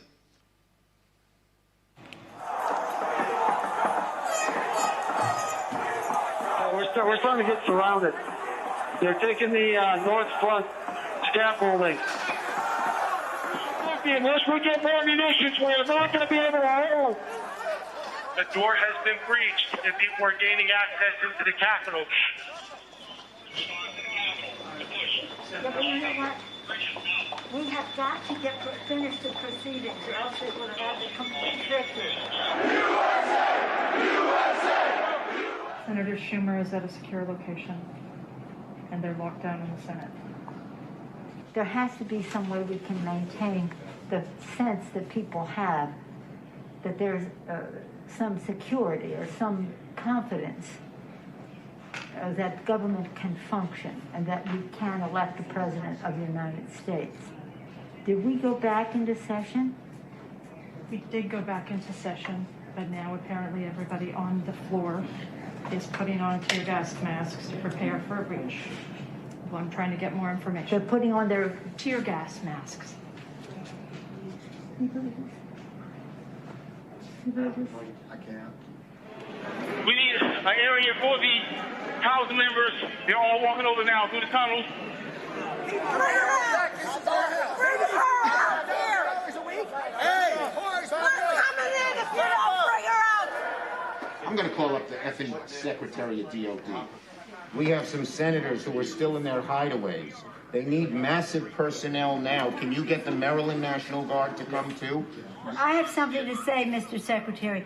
I'm going to call the mayor of Washington, D.C. right now and see what other outreach she has to other police departments that Senator Leader Hoyer has mentioned. Get him up!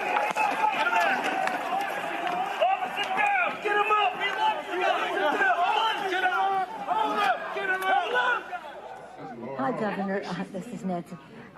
Governor, I don't know if you have been approached about the Virginia National Guard. Mr. Hoyer was speaking to Governor Hogan, but I still think you probably need the okay of the federal government in order to come into another jurisdiction. Thank you. Oh my gosh, they're just breaking windows. They're doing all kinds of. It's really that they said somebody was shot. It was just horrendous, and all at the instigation of the President of the United States. Okay, thank you, Governor. I appreciate what you're doing, and if you don't mind, I'd like to stay in touch. Thank you. Okay. Thank you. Bye-bye. Virginia Guard has been called in. You know, I'm just talking to Governor Northam, and what he said is they sent 200 state police and a unit of the National Guard. They're breaking windows and going in, obviously ransacking our offices and all the rest of that. That's nothing. The concern we have about personal harm, personal safety is it just transcends everything. But the fact is, on any given day, they're breaking the law in many different ways. And quite frankly, much of it at the instigation of the President of the United States. And now, if he could at least somebody. Yeah, why don't you get the president to tell them to leave the Capitol, Mr. Attorney General, in your law enforcement responsibility? A public statement they should all leave.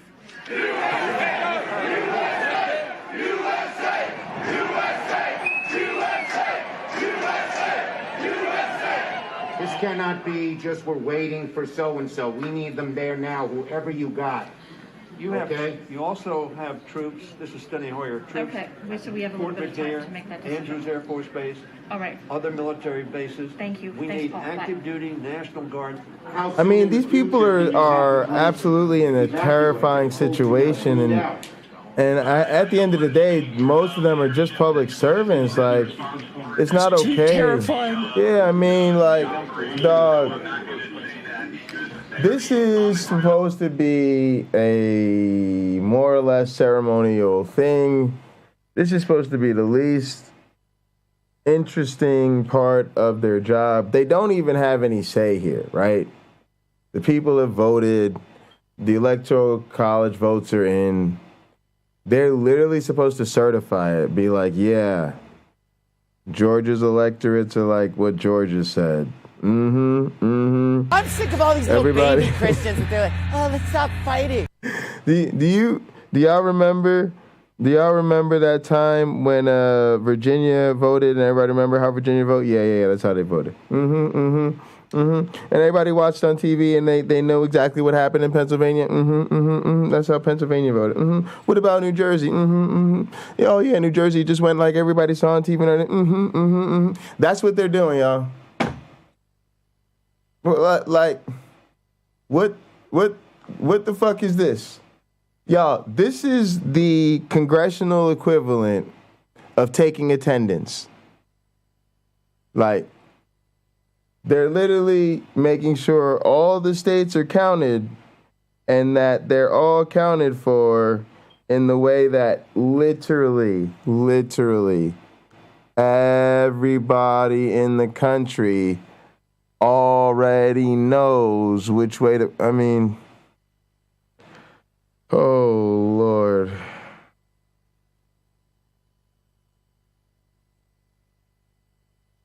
And they're literally afraid for their lives because of the weaponized ignorance in this country. But somebody call in and tell me how good all the Christian folk are. Well, just pretend for a moment it was the Pentagon or the White House or some other entity that was under siege. And let me say, you can logistically get people there as you make the plan.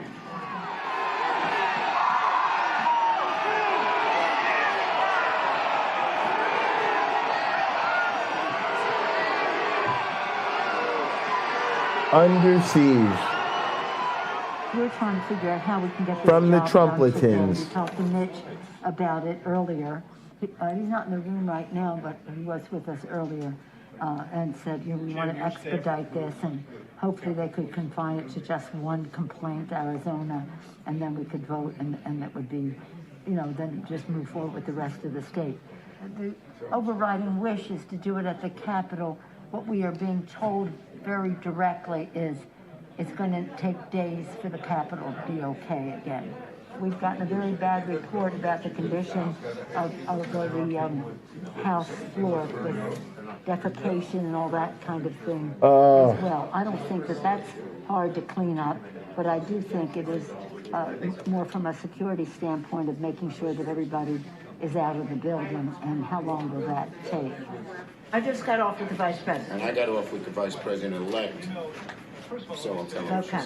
But what we left the conversation with, because he said he had the impression from Mitch that Mitch wants to get everybody back to do it there.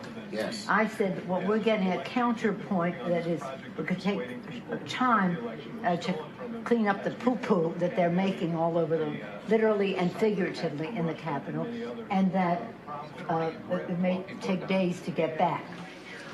And I'm at the Capitol building. I'm literally standing with the chief of police of the U.S. Capitol Police. He just informed me what you will hear through official channels. Paul Irving, your sergeant at arms, will inform you that their best information is that they believe that the House and the Senate will be able to reconvene in roughly an hour. Good news. So your Sergeant Arms will be in touch about the process for getting members back into the building. Thank you very much, Mr. Vice President. Good news.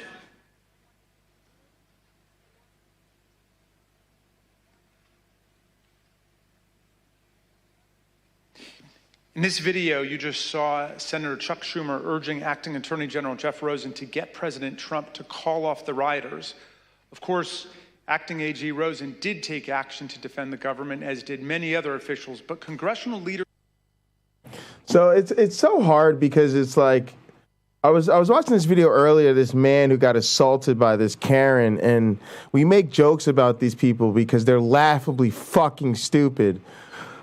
But this is really dangerous shit, and a lot of you guys know, politicians know people, right? And people know these people. These are just real people, and I do remember that day being concerned for them and being worried about them. And, obviously Cory Booker in particular.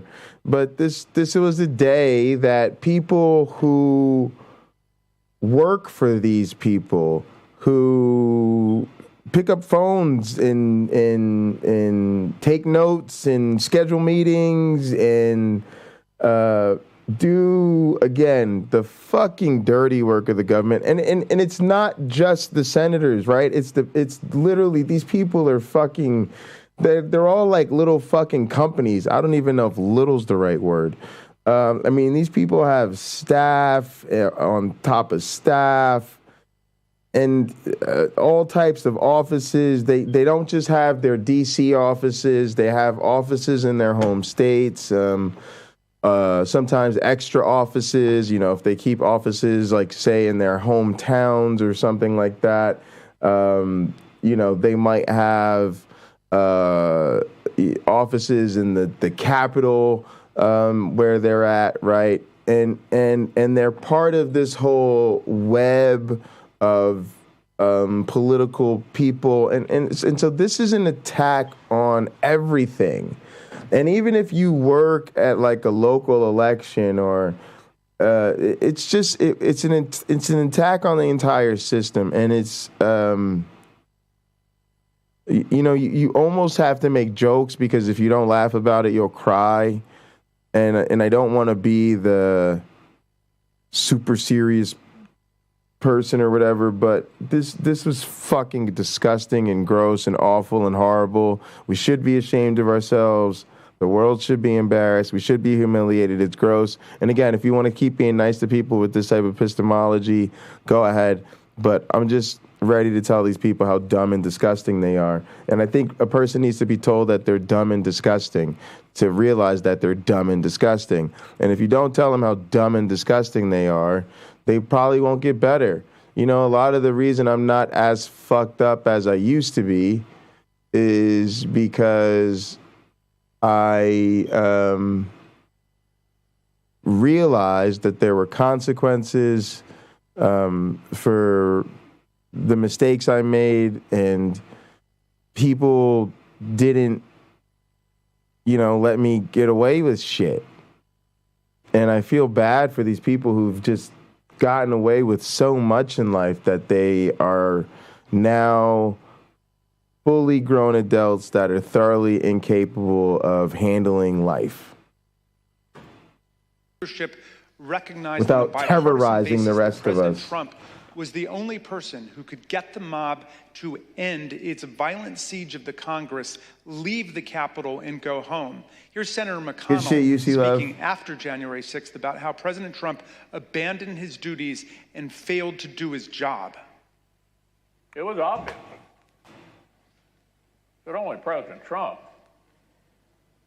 could end this. He was the only one who could. Former aides publicly begged him to do so. Loyal allies frantically called the administration. The president did not act swiftly. He did not do his job. He didn't take steps so federal law could be faithfully executed and order restored? No. In the midst of this violent chaos, Kevin McCarthy implored Donald Trump to tell his supporters in the mob to leave the Capitol. And when that didn't work, McCarthy called Trump's adult children to try to get them to intercede with Trump to call off the insurrectionary violence.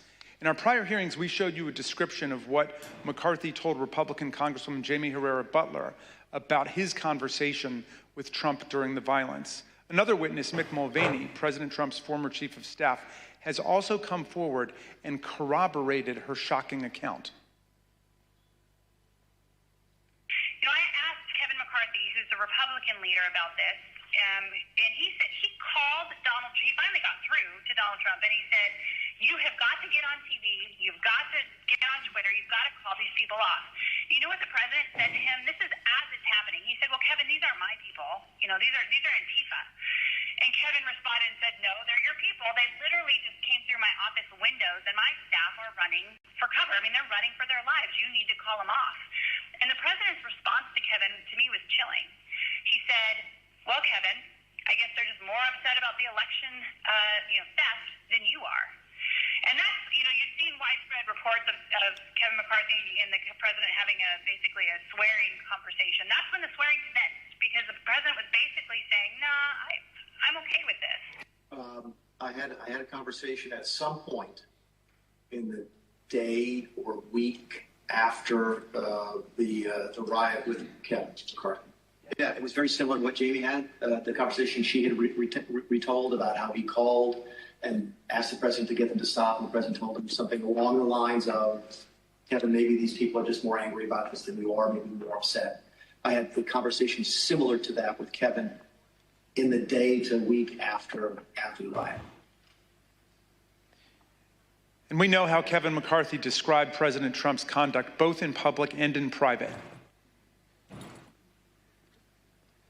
The president bears responsibility for Wednesday's attack on Congress by mob rioters.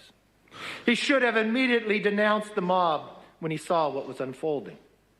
These facts require immediate action by President Trump. Accept his share of responsibility, quell the brewing unrest, and ensure President-elect Biden is able to successfully begin his term. But let me be very clear to all of you, and I've been very clear to the president. He bears responsibilities for his words and actions. No ifs, ands, or buts. I asked him personally today, does he hold responsibility for what happened? Does he feel bad about what happened? He told me he does have some responsibility for what happened. And he needs to acknowledge that. 2:24 p.m., knowing the deadly riot was now bearing down on his own vice president, President Trump composed and sent a tweet attacking Vice President Pence, ever, yo. accusing him of cowardice for not unilaterally rejecting But I'm saying, man, he like the real alpha man type. Handing Trump the presidency. The impact of that tweet was foreseeable. I ain't gonna lie. I wish I could grab him by the pussy. When they just say the worst things to defend this motherfucker. The worst things. To further enrage the mob against Vice President Pence cannot be justified by anything that President Trump might have thought about the election. The tweet came precisely at the time Pence's Secret Service detail was most seriously concerned for the vice president's physical safety. We've obtained new documents from the Secret Service, real-time chats that underscore the threat they knew the vice president would be facing because of the president's escalating incitement. After Trump's tweet, one agent in the Secret Service's intelligence division immediately warned, POTUS just tweeted about Pence. Probably not going to be good for Pence. Another agent reported the dramatic impact of Trump's anti-Pence tweet on his followers. POTUS said he lacked courage. All right, you guys can't see my hands, so that's not good. In under 2 minutes. Employees at Twitter were nervously other monitoring corner's the better for situation. this. They knew that certain Twitter users were rioting at the Capitol and tweeting about it at the same time. As the afternoon progressed, the company detected a surge in violent hashtags on the platform, including lines of lethal incitement like execute Mike Pence. Come on, Listen don't to be this stuck. former Twitter employee, Anika Navarrole, who first came to the committee anonymously, but has now bravely agreed to be named because she wants to speak out about the magnitude of the threats facing our people. And you were also seeing content on the platform at the time that was threatening towards the vice president. Hashtag execute Mike Pence. They were literally calling for his execution. As this tweet was going on. Yes. And in response to this tweet too, because I think as many of Donald Trump's tweets did, it again fanned the flames, and it was individuals who were already constructing gallows, who were already willing and able and wanting to execute someone and looking for someone to be killed. Now the individual who has called upon them to begin this coup is now Oh yeah, that looks good.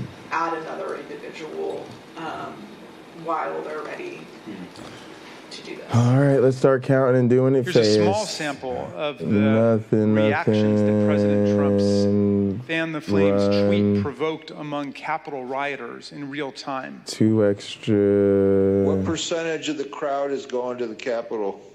100%. So basically, you don't count It has runs. spread like wildfire that Pence has betrayed us, and everybody's marching on the Capitol, all 1 million of us. So this would be 4, two marriages, 6, 8.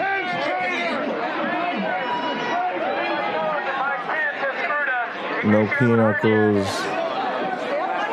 Aces around 18.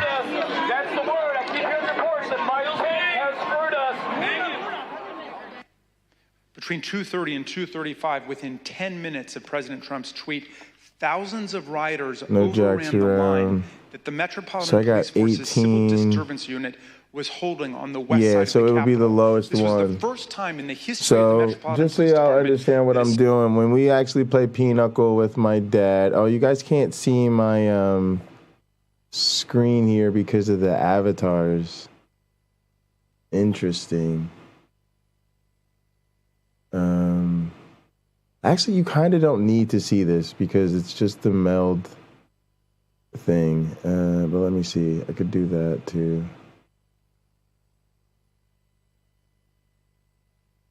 Come up a little bit. I don't think I lose anything I really need.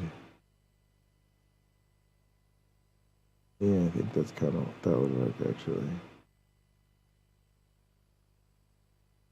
Now you just gotta avoid the instinct to make it full screen.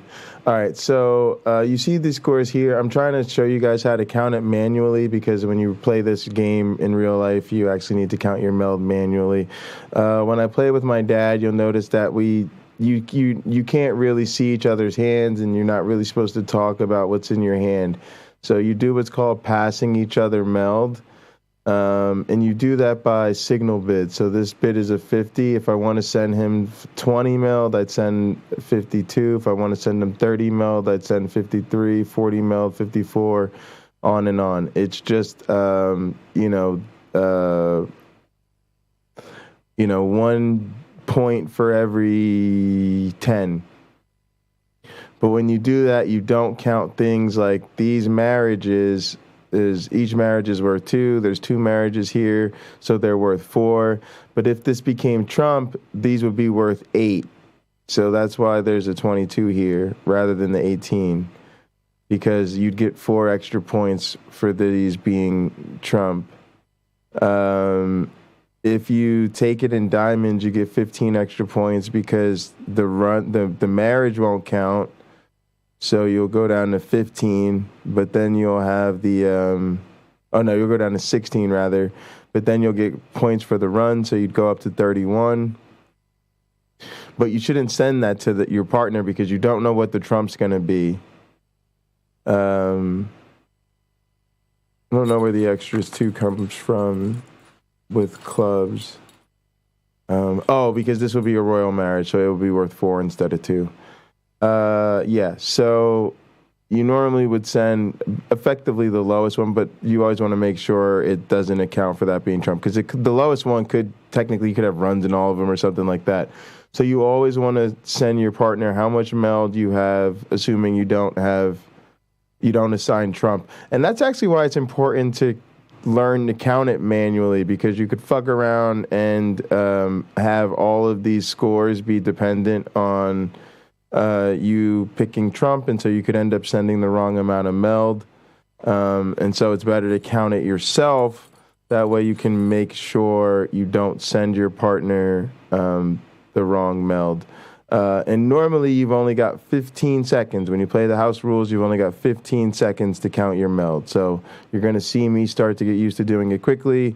We have tutorials and practice setups to teach you guys how to count meld and stuff, so I'm not going to get into all that, because this is a PINOCHLE school, and we've done a pretty good job of setting it up. But yeah, some people set it up, go through it. We've set it up. After some people go through it and give me some feedback on how that goes, I can tweak it. But yeah, I think the tutorials we've got will get you going. President Trump's conduct that day was so shameful and so outrageous. All right, so I could go ahead and send 2 for 20, and so I'll send 52. Other Trump appointees to resign. And after that, now after the first round where we potentially signal, now we're bidding for the right to pick Trump. They felt compelled to resign on that day. Partner didn't send me any meld. To more high-ranking officials, like President Trump's they didn't send any meld. And former Chief of Staff they didn't Mick send Mulvaney, any meld. And Transportation Secretary Elaine Chao, who resigned after the 6th in protest of Trump's misconduct and to dissociate themselves from his role in the violence. Take a listen to what they had to say.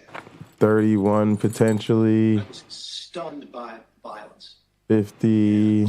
Was stunned by the president's partner's got to have something. Indifference to the violence. Now is the time. Now after 60, you got to go by 5s. Do I want to go to 65? My partner didn't send me any meld. I don't want to go to 65. They did have a bunch of meld. 33. I think the events at the Capitol. Runs, aces, PINOCHLE, jacks. Were shocking. I got aces. And it was something that, as I mentioned in my statement, that I could marriages. Not put aside. And at a particular point, the events were such spades is Trump. I got shit really in spades.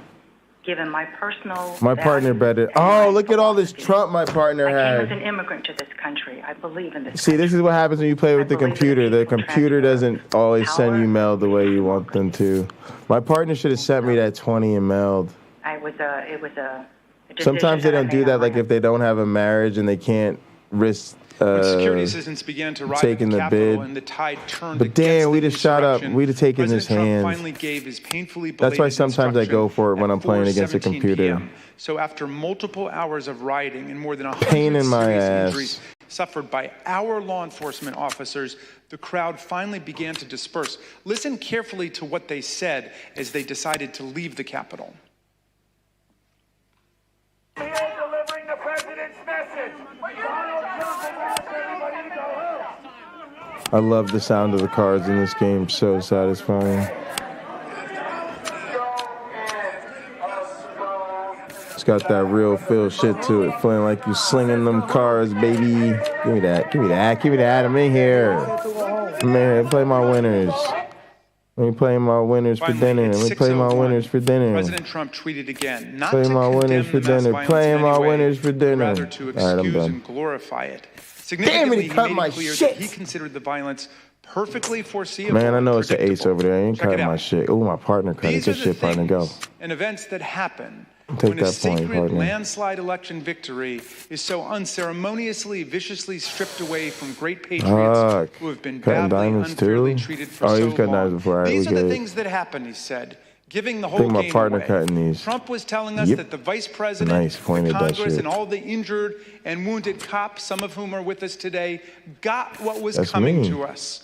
According to Trump, January 6th should He's not still be a cutting day them that lives in diamonds. shame and infamy Damn, in our everybody history, but cut that rather in shit. glory. Holy Remember shit. this day forever, he wrote proudly, as if he were talking about D-Day or the Battle of Yorktown.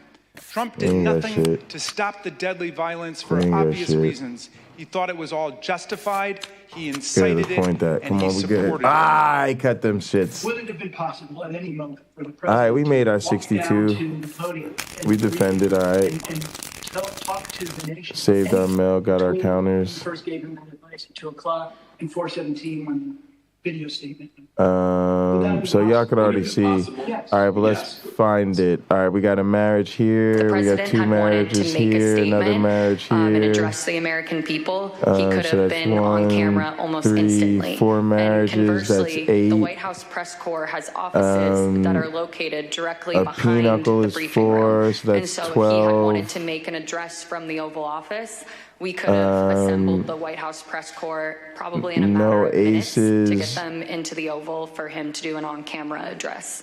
No kings. We do have queens, Nothing in law or fact could justify the which is president's failure to 6. act.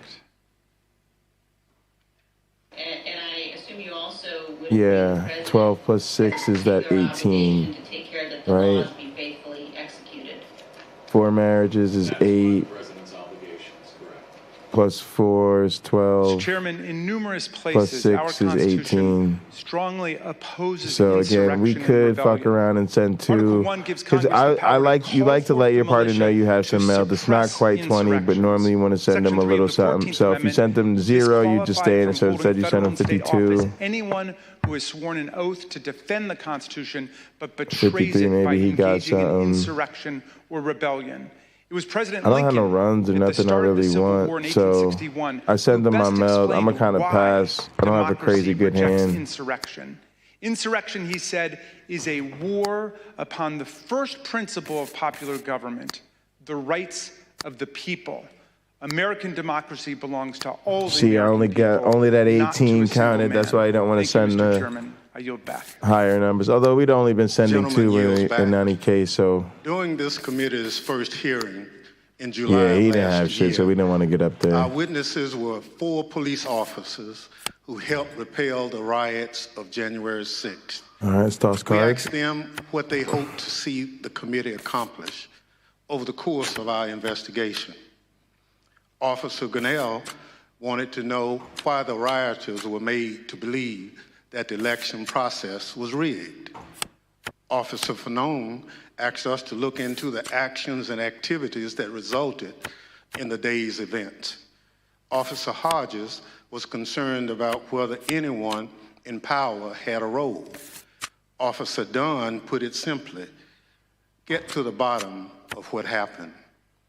We've worked See, I more didn't try than to a beat year that. I knew I was get those gonna. answers. He was gonna have that. We've conducted more than 1,000 interviews and depositions. We received and reviewed hundreds of thousands of pages of documents.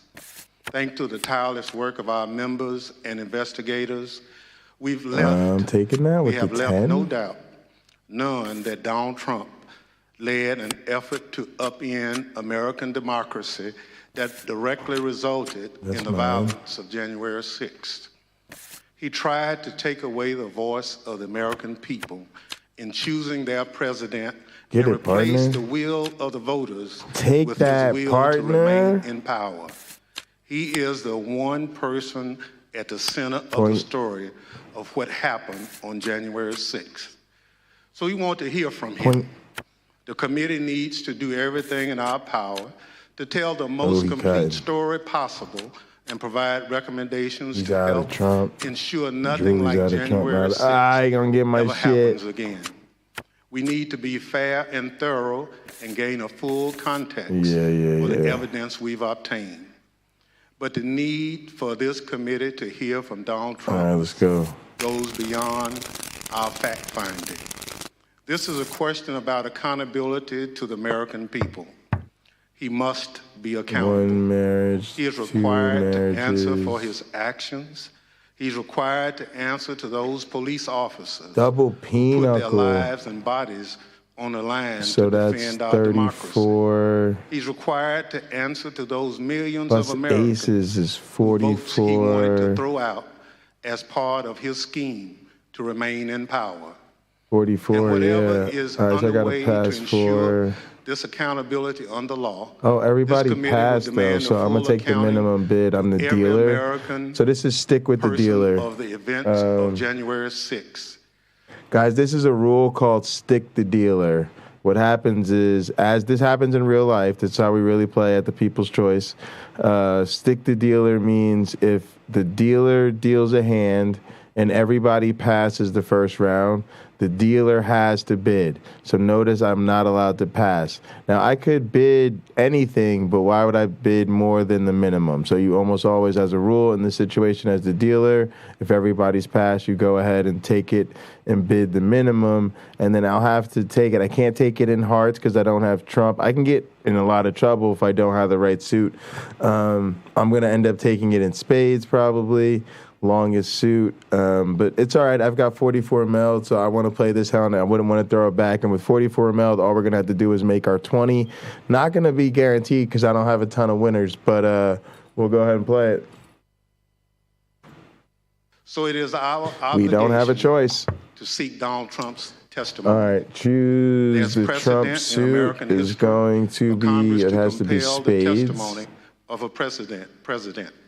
There's also precedent for presidents to provide double PINOCHLE, aces, documentary evidence to congressional and the investigators. double marriages. We also recognize that a subpoena to a former Double royal president marriage. is a serious and extraordinary action.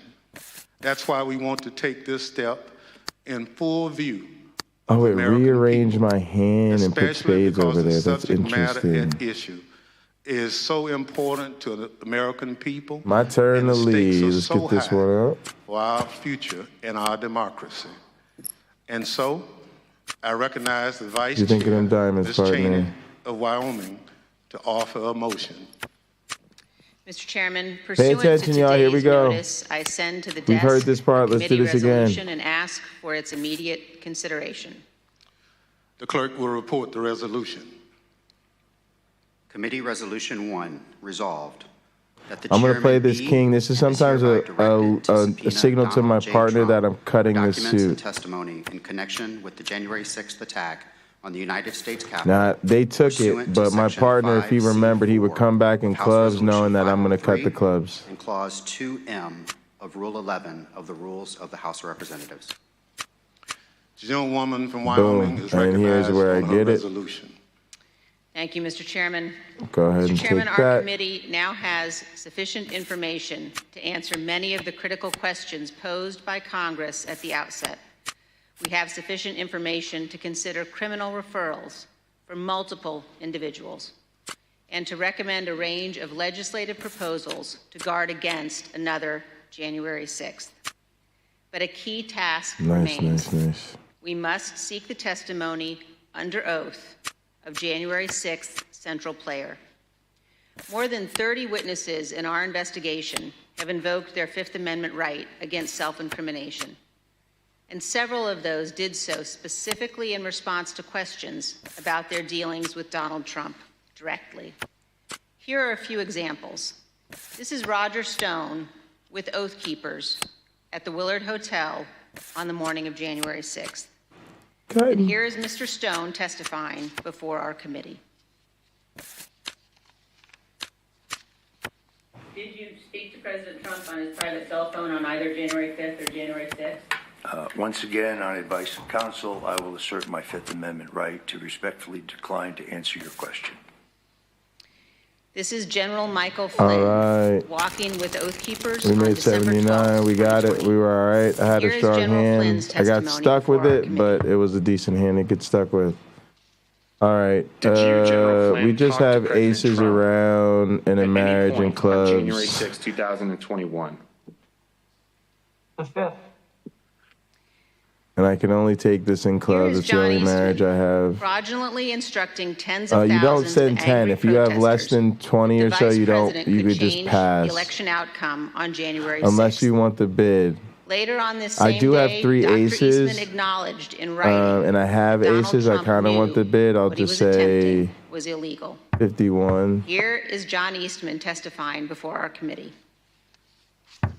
Did President Trump authorize you to discuss publicly your January 4th 2021 conversation with him.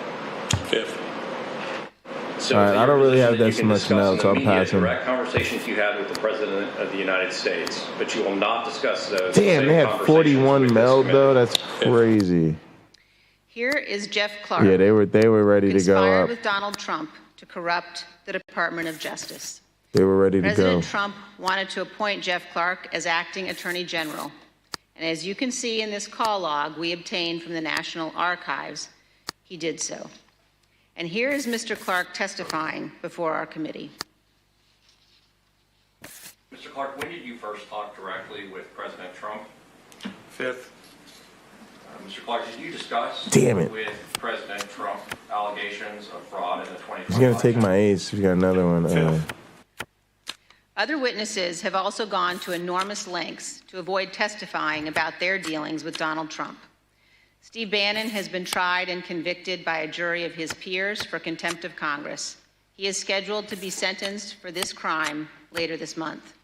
Criminal proceedings regarding Peter Make sure Navarro nobody continue. gets him. And Mark Meadows, Donald Trump's See if I former can get chief of 3 of staff, these. has refused All to 3 of testify these. Come on. based upon Nice. executive privilege. The committee's 2 litigation of with him these. continues. Mr. Chairman, at some point, the Partner Department credit, of so I Justice might. may well unearth the facts that these and other witnesses are currently concealing. But our duty today is to our country and our children and our Constitution. Oh, We are wrong obligated player. to seek answers guess I didn't directly do from that. the man who set this all in motion. And every American is entitled to those answers, so we can act now to protect our republic. So this afternoon, I am offering this resolution that the committee direct the chairman to issue a subpoena for relevant documents and testimony under oath from Donald John Trump in connection with the January 6th attack on the United States Capitol. Thank you, Mr. Chairman. I yield back. Gentlelady yields back. If there's no further debate, the question is on agreeing to the resolution. Those Oh in yeah, favor we done will climb say back aye. in it. We done climb back in it. Those opposed is no. Loved In the it. opinion of the chair, the ayes have it. Mr. Chairman, I request a recorded vote. Hang on, here we is. Recorded The vote drama is again. requested. Recorded vote. The clerk will call the roll. Ms. Cheney. Aye. Ms. Cheney, aye. Ms. Lofgren. Aye. Ms. Lofgren. Mr. Schiff. Aye. Mr. Schiff, aye. Mr. Aguilar. Aye. Mr. Aguilar, aye. Mrs. Murphy. Aye. Mrs. Murphy, aye. Mr. Raskin. Aye. Mr. Raskin, aye. Mrs. Luria. Aye. Mrs. Luria, aye. Mr. Kinzinger. Kinzinger, aye. Mr. Kinzinger, aye. Mr. Chairman. Aye. Mr. Chairman, aye. The clerk will report the vote. Mr. Chairman, on this vote, there are 9 ayes and 0 noes. The resolution is agreed to. Without objection, a motion to reconsider is laid on the table. The chair requests that those in the hearing room remain seated until the Capitol Police have escorted members from the room. Without objection, the committee stands adjourned.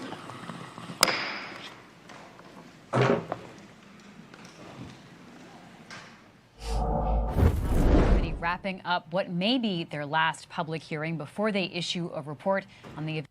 All right, so you heard it there. That might be it. We got the first 8 in. We powered through them. We powered through number 9. A lot of y'all know how I feel about it. Boring mumbo jumbo, especially since we all know what happened. Most of us were there, not there, but we remember exactly where we were at on January 6th, and we watched a lot of these events play out in real time. Nevertheless, we have learned a great deal over the course of watching these hearings, and I'm very grateful for them, and I do believe they are an important part of history.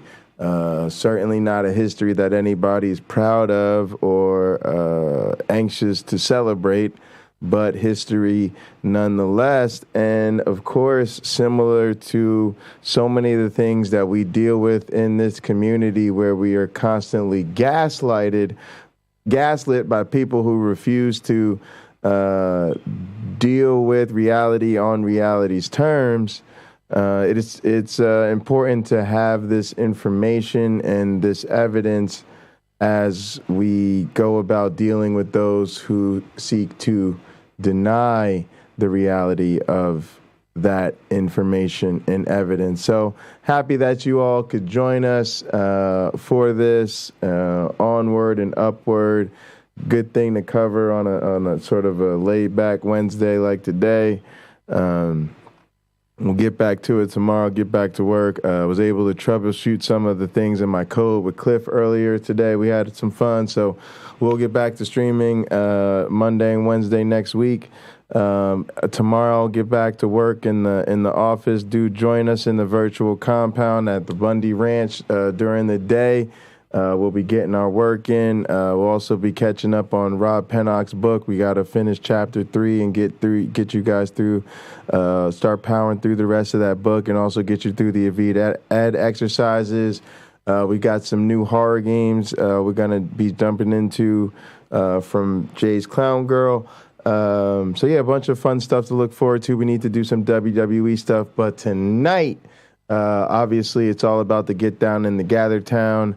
We're going to have fun watching Cheers, and then I don't really know what else we're getting into. I'm sure we'll have a fun playlist overnight. But between now and then, we'll watch some stuff, have some fun, play some games, whatever people want to do. Doesn't really matter because we won't be online, so we can do whatever the fuck we want. Appreciate y'all. Please do join us and gather if you have access. We'll be hanging out as we do every night at this point, and appreciate everybody. Thanks for watching the show. We'll see you tomorrow. In the name of the Darwin, the Dawkins, and the Christopher Hitchens, science bless you all. Poof! Ready for takeoff? Whoa.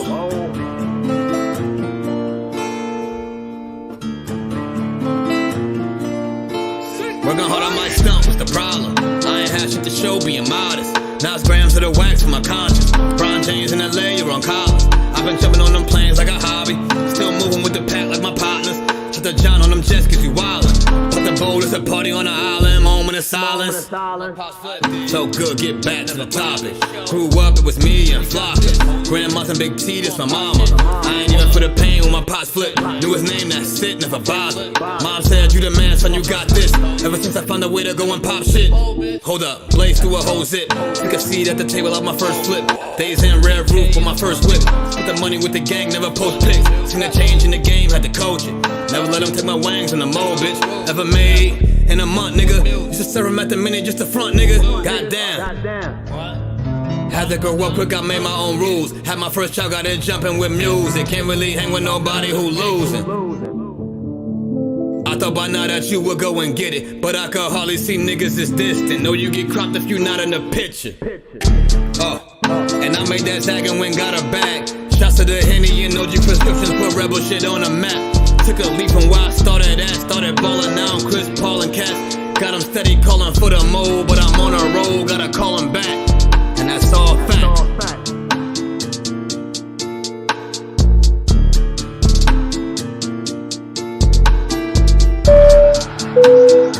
Ladies and gentlemen, welcome aboard. All carry-on items should now be stowed securely, either in an overhead bin or under the seat in front of you. All aisles, exits, and bulkhead areas should now be clear. All electronic devices should now be turned off and stowed, as they may interfere with the aircraft's navigational and communication systems.